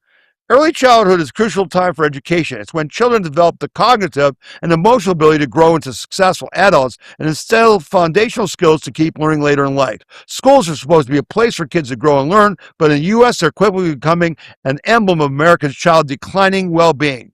Yeah. According to a report on child's well-being published Monday by Annie C. Casey Foundation, children are recording worse educational attainment scores across virtually every indicator. The findings suggest the U.S. education system has yet to fully recover from COVID pandemic impact on learning models and represent a warning sign that America's next generation of leaders may be primed to enter the workforce at a distinct disadvantage. They're not going to enter the workforce. They can't even work and recover from COVID. They sucked before COVID. This report's a joke. The Foundation report tracked a general decline in child well-being in the U.S. between 2019 and 2024, measured against 4 domains: education, health, family, and community, as well as a decline in child's economic well-being. Education was the worst performer of the 4. While on-time high school graduations have improved, every other indicator pointed negative. The sharpest decline were in foundational skills, where 70% of fourth graders, at least 2 million kids, unable to read proficiently, up from 66% in 2019, and 73% of eighth graders failing a math proficiency, compared with 67% in 2019. Again, why are we paying for this? Why are we funding this? Why are your state legislators funding this in red states, not to mention blue states? Why are we doing this? It's stupid. We are doing that. If you didn't vote against the school levy last time, you are doing that. You're intentionally destroying our children and grandchildren. That's what we're doing in the United States of America. It's a disgrace. You should be angry. You should be as mad as me. You should be madder than me if you have kids in school. Now, this was good news, right? We try to balance things out. This is something that really needed to be fixed, and I'm glad it's fixed, but I'm surprised it took this long.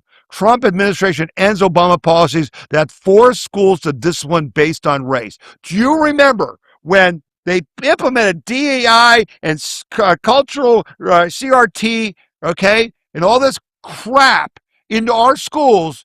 The Obamas started it, and the Bidens finished it, that said, oh yeah, you can't suspend black kids more than white kids because it's racist.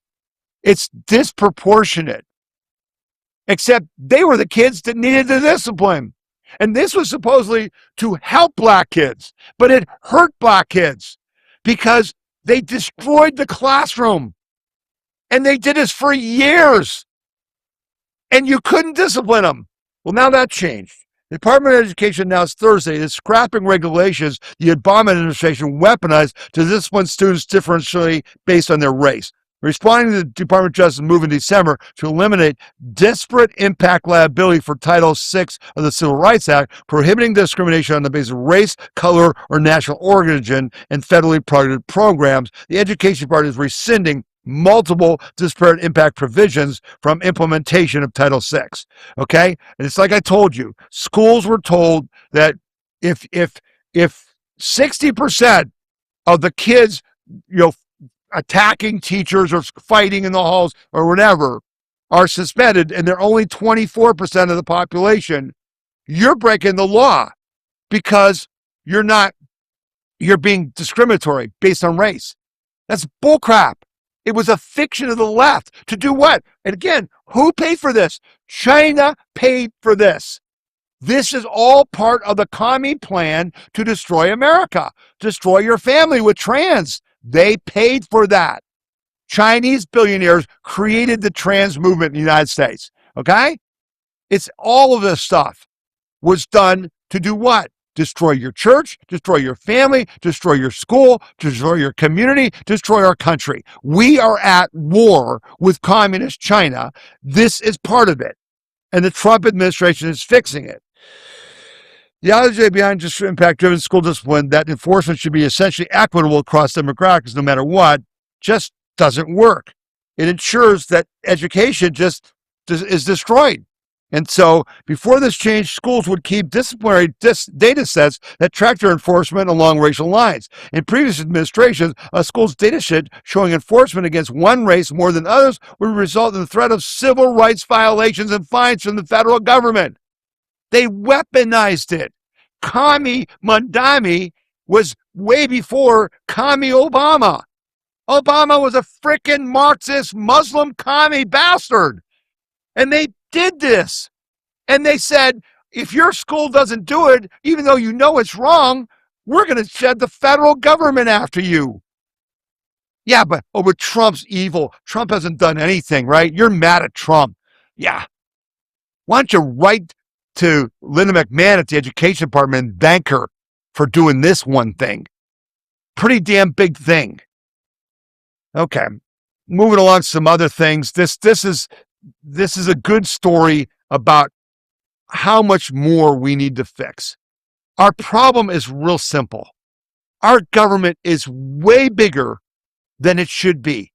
You can't survive it because the more money in government hands, the more fraud and waste there is, because people who work in government have never worked in regular business.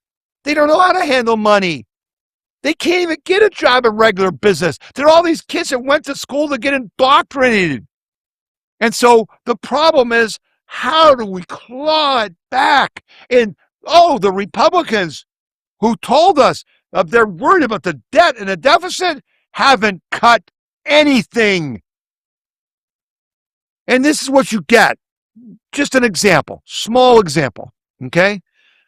On a nearly deserted Adak Island in Alaska, you pay to keep hundreds of buildings wired for the internet, except no one's living in them. Okay? I came across this story.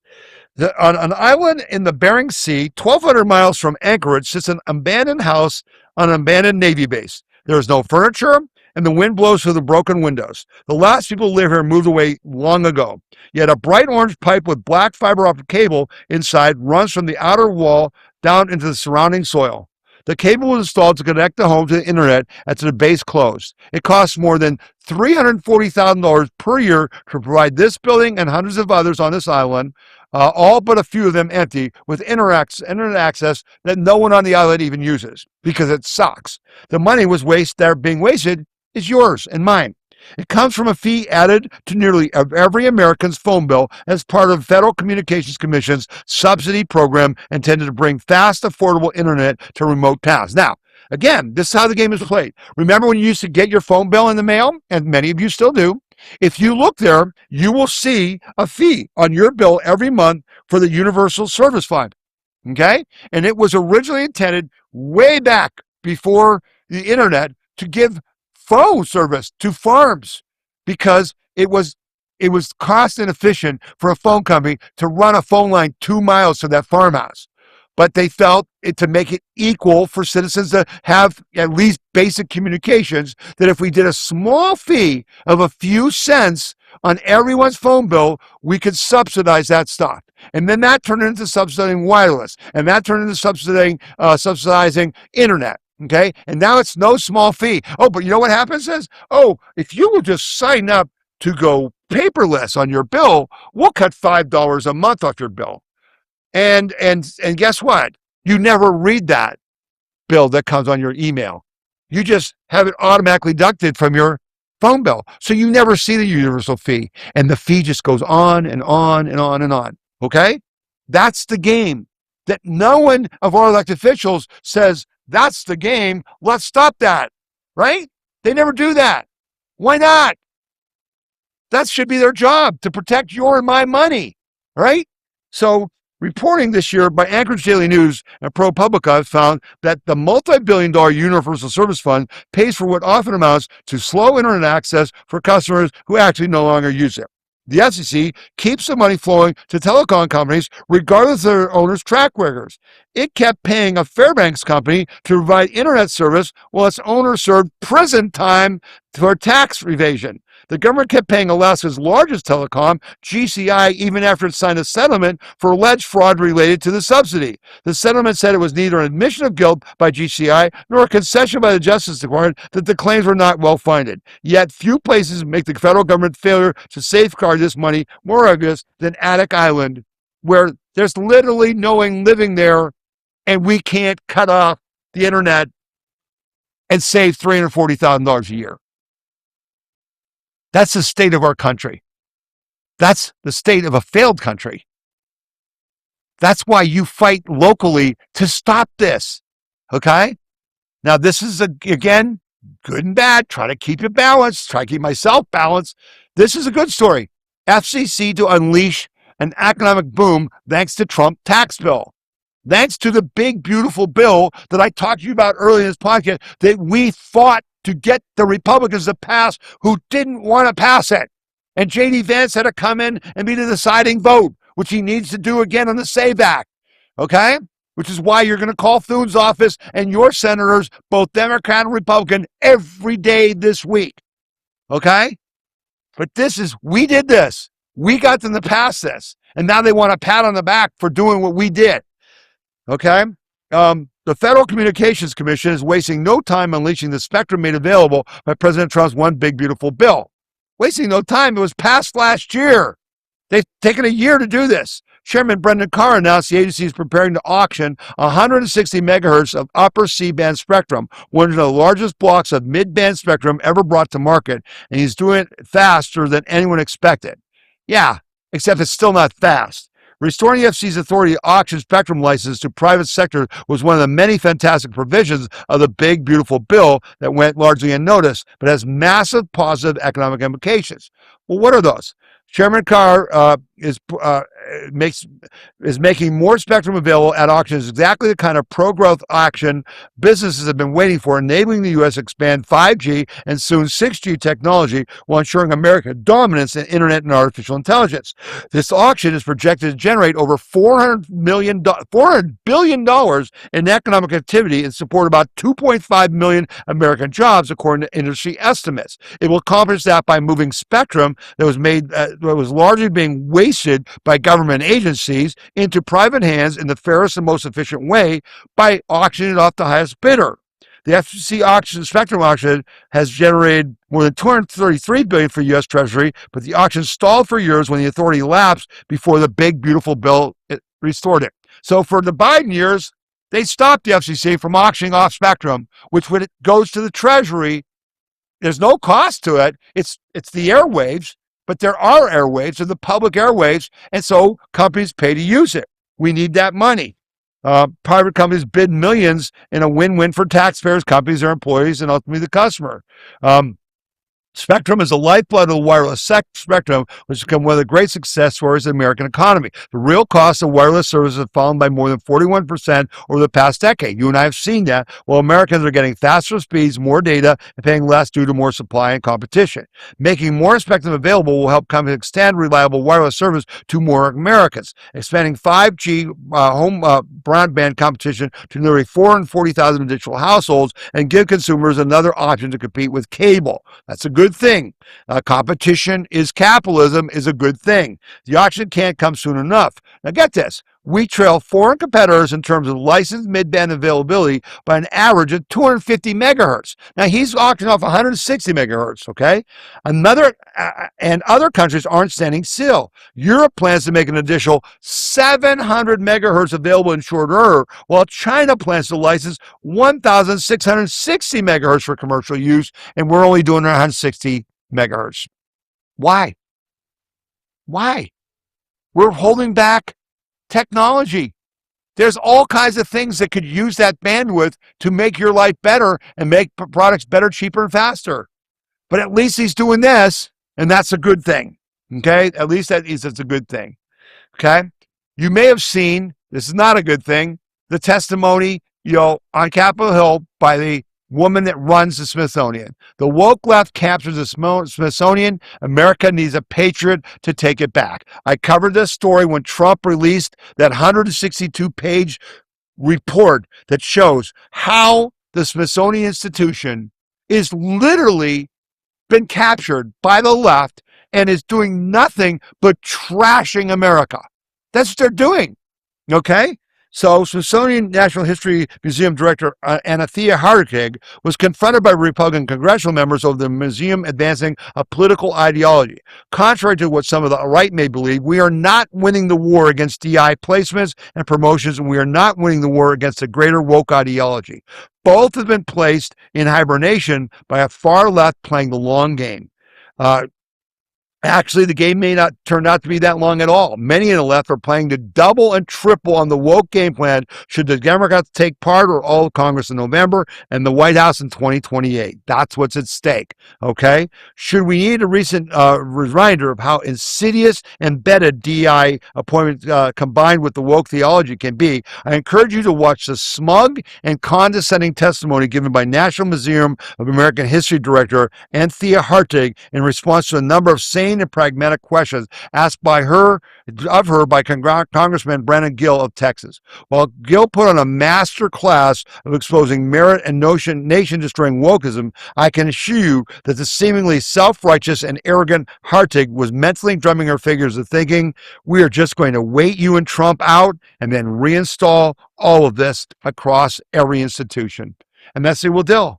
Now, I'm just going to give you one example. One of the most dangerous programs Congressman Gill exposed was something called MASS, M-A-S-S, Action Toolkit. MASS stands for Museums as Sites for Social Action, a far-left anti-Trump propaganda narrative created by museum professionals during Trump's first term in 2017 to turn their workplace into hubs of woke activism and the resistance. The Smithsonian staff heavily promoted it as part of their DEI initiatives. The obvious question then becomes how to best combat a war that we are losing.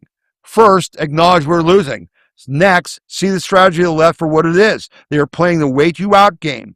Next, pick high-profile battlefields subverted by the left and decisively win back that terrain.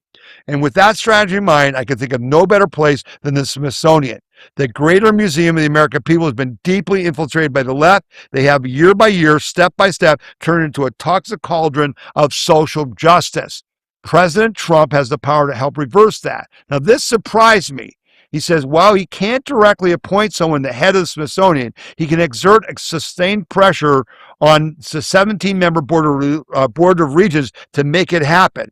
And he does need to make it happen as fast as humanly possible. I thought under the Supreme Court ruling that just happened where it said that any agency in the federal government that is funded by taxpayers is under the control of Donald Trump as executive, and he can fire them. Why can't he fire this woman? After her testimony, he should have fired her that day. Every single person who implemented this MASS program, who had their name on it, who shared it in emails, should be fired. Every museum that gets federal funds, which is every museum, should have their staff fired from this. This is how they did it. They altered our history. You go to the Smithsonian, it's our 250th anniversary. There are no displays about Washington, Franklin, Jefferson, any of them in our Smithsonian History Museum. So, another ask. Please write at whitehouse.gov/contacts, whitehouse.gov/contacts, write to President Trump and say, you demand that he fire every person in these libraries that did this to our country. That's the least we can do. Good luck finding the job when all the museums have been firing these people, and that's on your record. All you guys who've been doing this and are so smug, you can do this with impunity? Let's make it with a price to pay. Make them pay the price that our Jan 6ers paid for 4 years. Make them pay the price. Disgusting. This is good. This is a surprise. This is really good if you're as old as I am. Senate Republicans unveil first of its kind plan to eliminate fuel economy standards that cost Americans billions. Many of you of our age will remember the CAFE standards. back when we were dependent on the Middle East for oil, the government got in the business of forcing car companies to increase mileage on vehicles. And what did that do? Did that help us? Nope, it hurt us. Now they're going to reverse it. Senator Mike Capo is actually Crapo, C-R-A-P-O, Republican of Idaho, is preparing to introduce first of its kind legislation that would scrap fuel efficiency rules for vehicles, regulations that Republicans have cost consumers billions of dollars, the Washington Free Beacon has learned. Capo's bill would end a decades-old program requiring the federal government to set environmental fuel efficiency standards for cars and trucks. Capo, the Senate Finance Committee chairman, says the bill would save Americans money and ensure the federal government is unable to use so-called Corporate Average Fuel Economy Program, CAFE, program to implement a de facto electric vehicle mandate or other broad climate objectives. The bill is not a symbolic one. It has 5 Senate co-sponsors, all Republicans, and strong backing from majority industry groups. It also being introduced in time to clear Congress before any shift of control in January.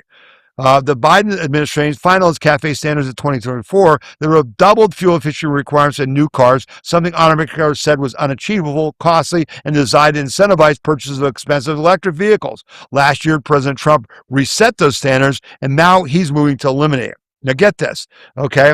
While advocates argue the program saves consumers money in the long run, by decreasing their spending on fuel, and the increase in CAFE standards of just 1 mile per gallon costs consumers an estimated $24.1 billion and automakers an estimated $5.5 billion over 10 years, even without accounting for fuel spending.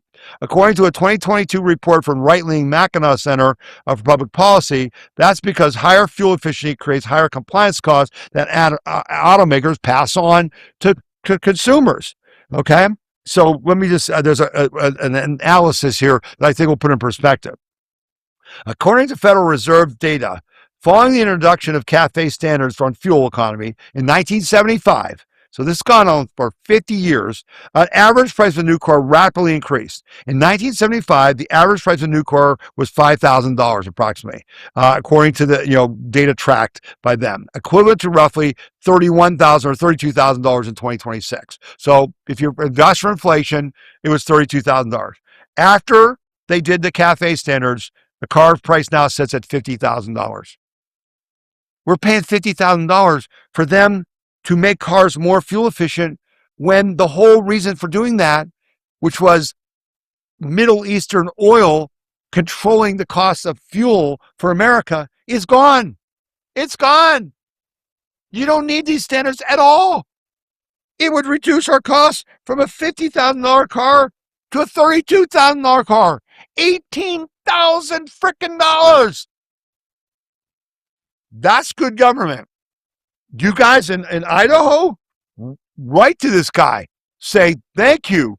And when you're talking to your senators about passing the SAVE Act, tell them you want them to pass this bill too before January.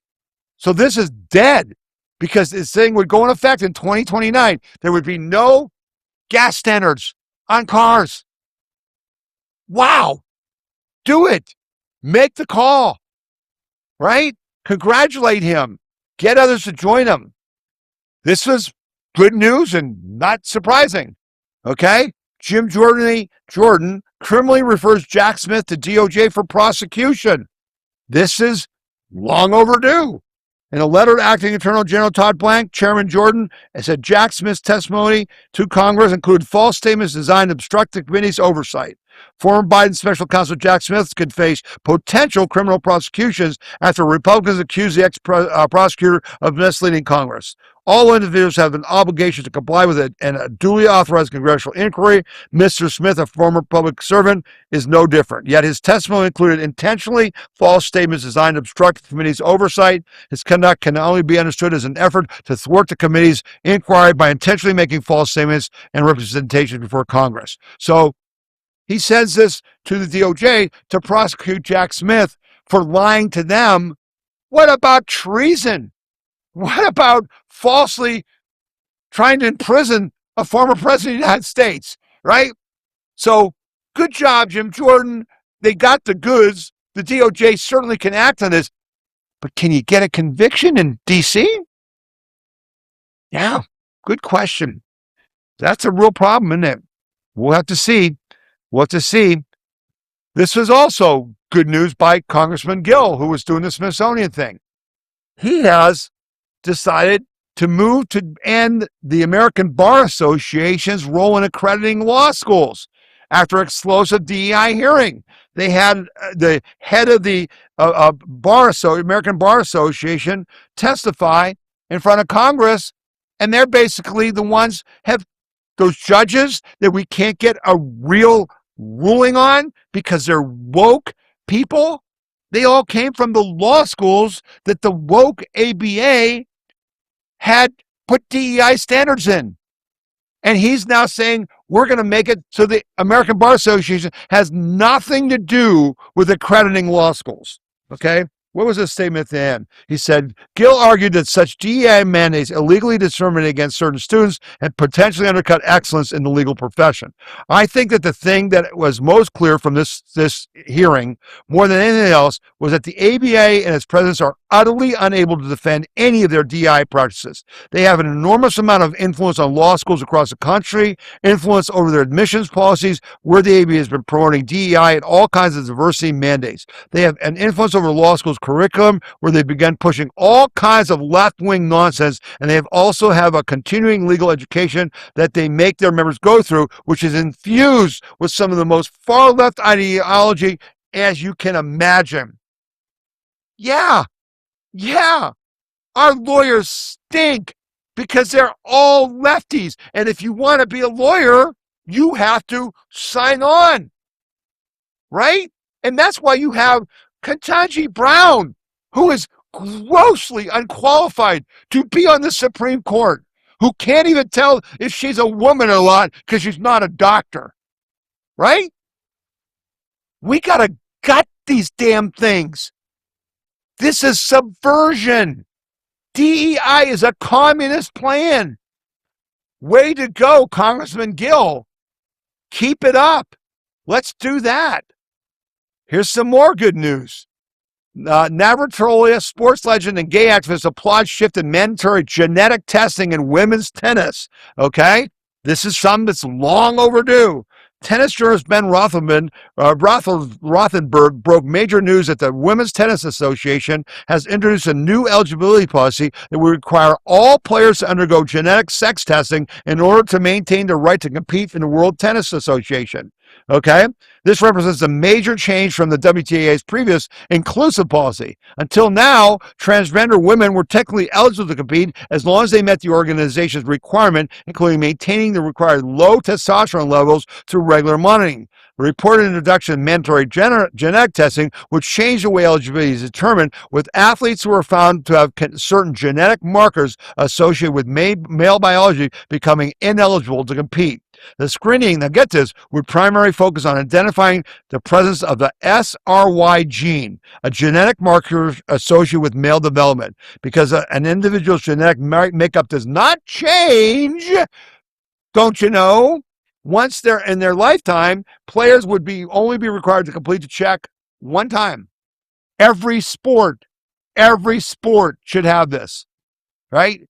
How long did it take to wake up? And we need to see more of that. Okay. All right. Going to wrap up the podcast with two more stories. And this has to do with the data center fight. And many of you know I've been pro data centers. I've been trying to be reasonable about it. I think they can be made safe and they can benefit the community. That is the official policy of this organization, the We the People Convention. And we've been fighting that fight, mostly here in Ohio. This news is important to you, and I put it on We the People Convention's website. Humans First, fake conservative anti-data center lefty organization exposed. This week, someone I know, someone that I have worked with who's a big player in the Tea Party movement, and Amy Kramer from Tea Party Express, who back in the day was a big player, has become the head of this organization called Humans First. To do what? To be the conservative leader to fight data centers. Okay? There's one problem with that. This whole organization is funded by the left, and she's being used to pretend that conservatives should also be against data centers. 1 month after the dossier, which is this story is from a group called the Dossier, reported that Humans First, the self-styled nonpartisan social movement lobbying for heavy-handed AI regulation, was an effective altruist front operation built to launder a progressive censorship agenda through conservative voices. The group has responded in the most revealing way possible by ditching the bipartisan pretense entirely. On Thursday, Humans First announced that Amy Kramer will serve as its new chair. Kramer, a longtime Republican activist, is a MAGA world-aligned figure who's in place atop the org chart as window dressing to pursue the organization's doomer-aligned agenda. The announcement itself was startling, candid about the strategic shift. Humans First, the release said, is now moving away from bipartisan coalition building to focus exclusively on conservative activists. The progressive aligned staffers, it had, will spin out into their own new organization that will be announced shortly. So they started this organization called Humans First. It's all run by lefties and funded by lefty billionaires who are connected to China to stop the U.S. from building data centers to cripple our ability to win the AI race. Okay? That's who this Humans First was. They recruit Amy Kramer, pay her to be the head of the organization, give her money to put on, I think I saw a thing saying there's going to be 142 anti-data center protests in 42 states, led by a former Tea Party leader who's getting the money from China, even though she won't admit that. She doesn't think that's true, okay? And what do? All the people who started this organization leave to start a lefty organization to do the same thing, okay? That's what's going on here. And they're all pushing propaganda. And it was said, Kramer's launch statement, delivered through the customary populist grievous idiom, meaning social media, is something to behold. She warns that the same big tech billionaires who deplatformed President Trump and silenced COVID dissent now seek unfettered power to develop dangerous AI technology. It is a stirring line. It's also incoherent because the organization Kramer is now chairing was built and funded by precisely the kind of big tech billionaires she claims to oppose. The Center for AI Safety, where Humans First Original Incorporated held their day jobs, have received more than $12 million from Dustin Moskovitz coefficient giving. Moskovitz is a billionaire Facebook co-founder and one of the largest donors to the Democratic Party politics. He was bankrolled and deplatforming industry before deplatforming was a household word.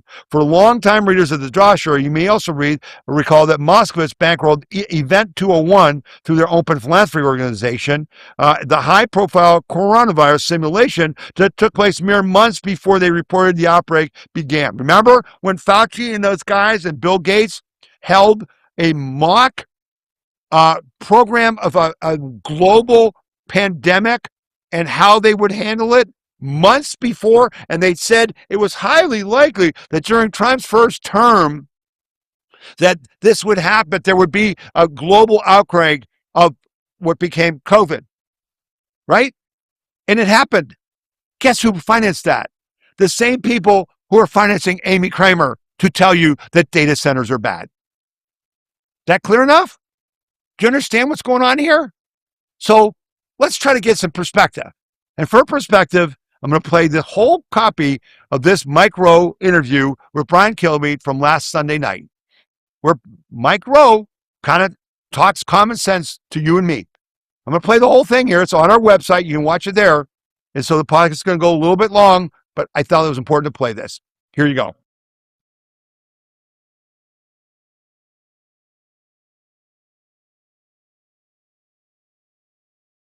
Mike, great to see you.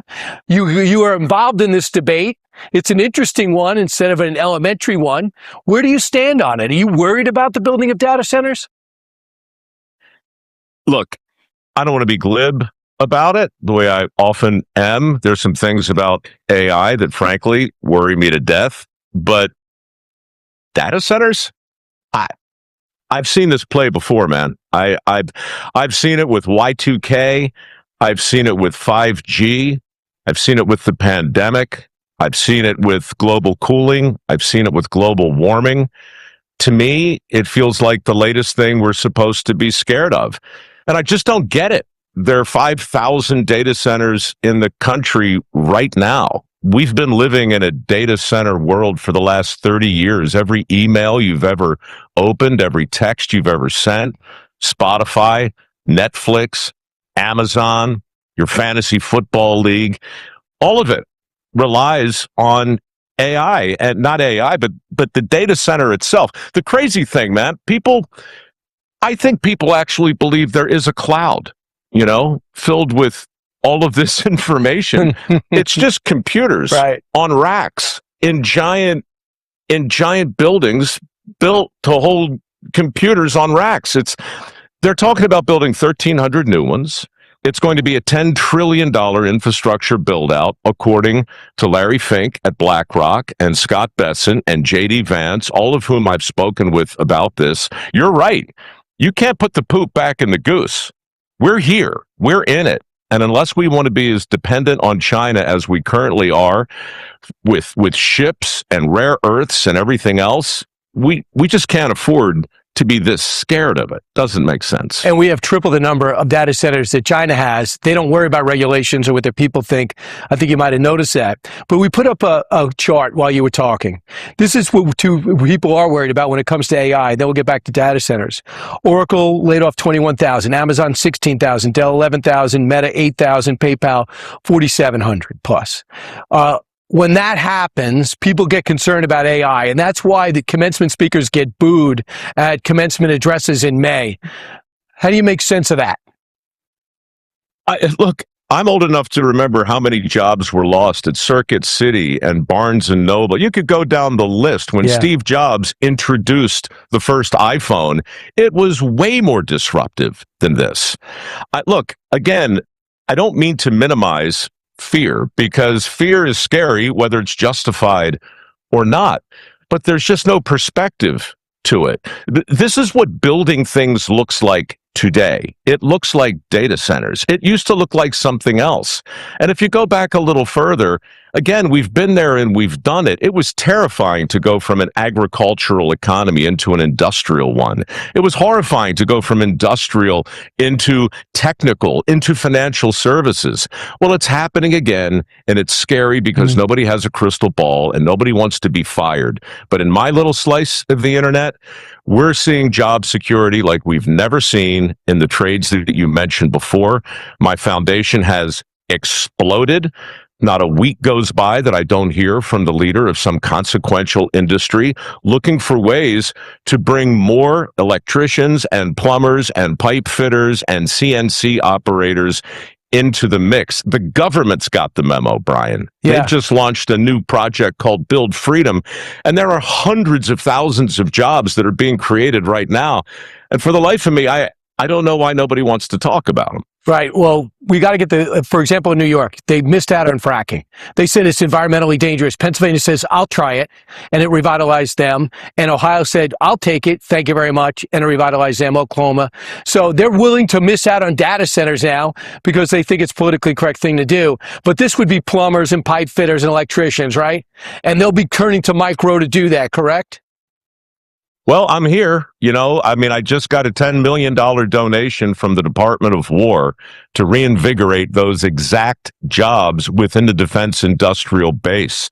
This thing is huge. It is the biggest infrastructure build-out in the history of the world. And I'm not just making stuff up. It's Larry Fink at BlackRock. It's Scott Besson at Treasury. It's J.D. Vance. They see it. It's coming. Look, it's even bigger than that. It's every consequential company I know of, from Lowe's to Home Depot to FedEx to Ford to Carhartt. It's down the list. They've got the memo. They know what's coming.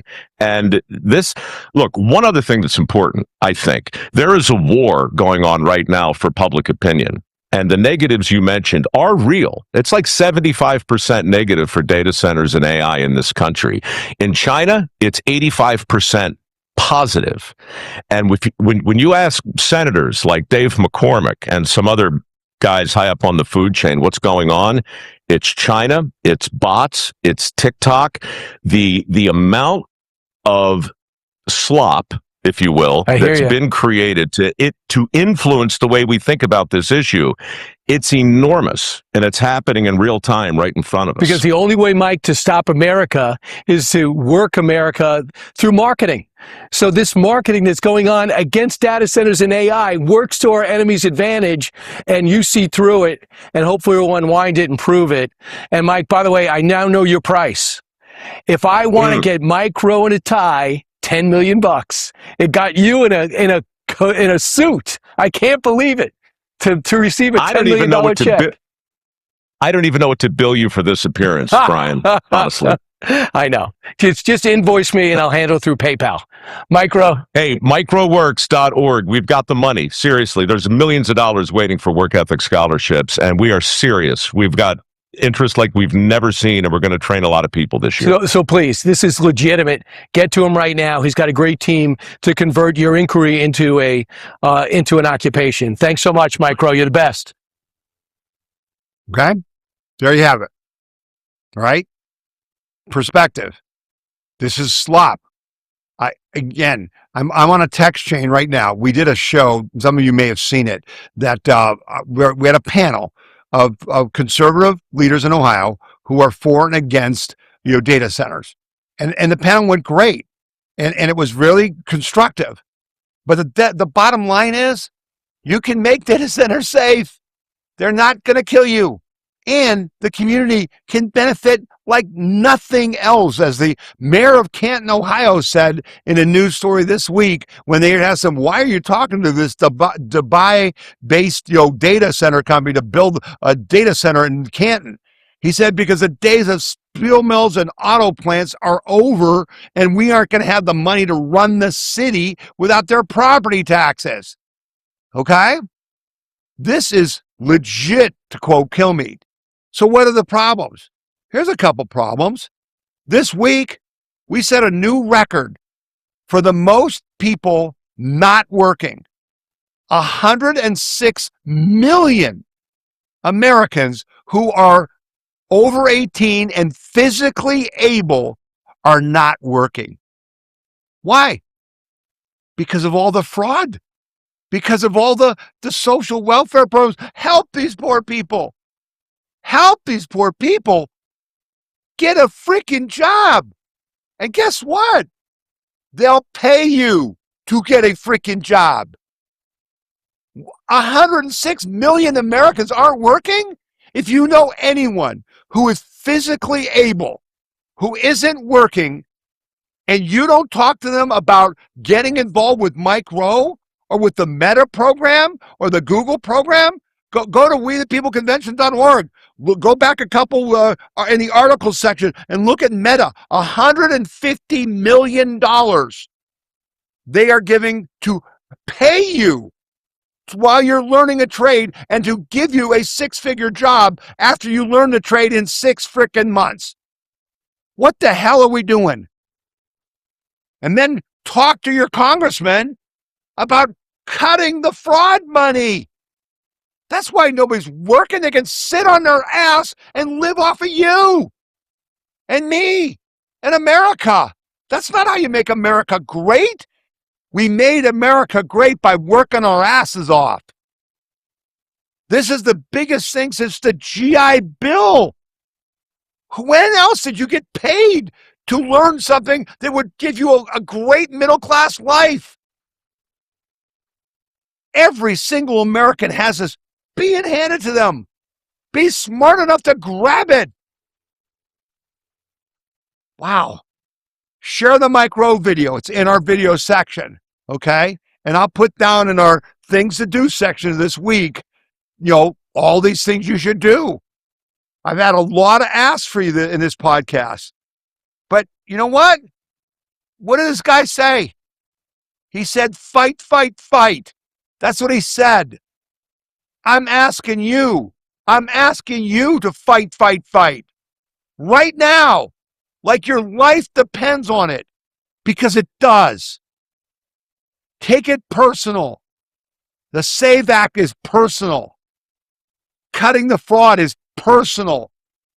Cutting your taxes is personal. Cleaning up education. Having the ABA out of accreditation. That's important to us. And so what do I ask you to do every week?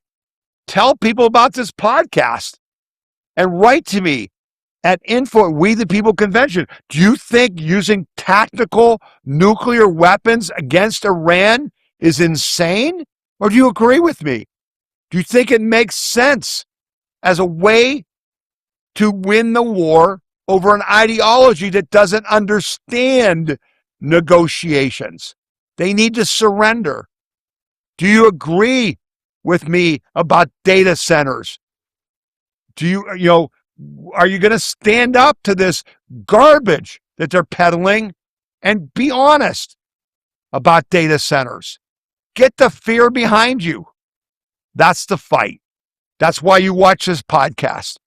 You get news and opinion you won't get anywhere else. I ask you to share it on X, on YouTube, on Rumble, at wethepeopleconvention.org. Okay? All right. I appreciate you taking your time this week to listen to this podcast. Last week was short. This week's a little longer. I think the part at the end was damn important. Thank you for your time. I hope you have a good week. I hope you're healthy. If you're not healthy, I hope you get better. I hope you get help. Be a happy warrior. It's summer. We had the most beautiful week in July you could have had this week. The smoke cleared from the fires and here in Northeast Ohio is beautiful.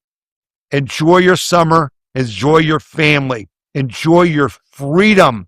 Celebrate 250 years of freedom and liberty.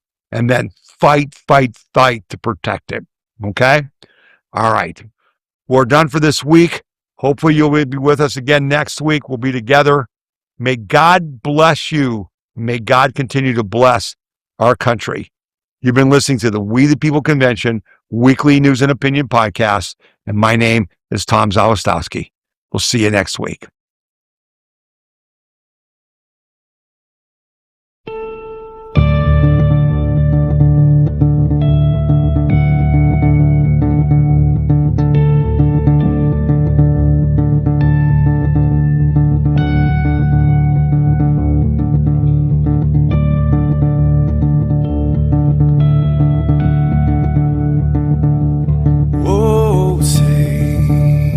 Can you see?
we are the brave.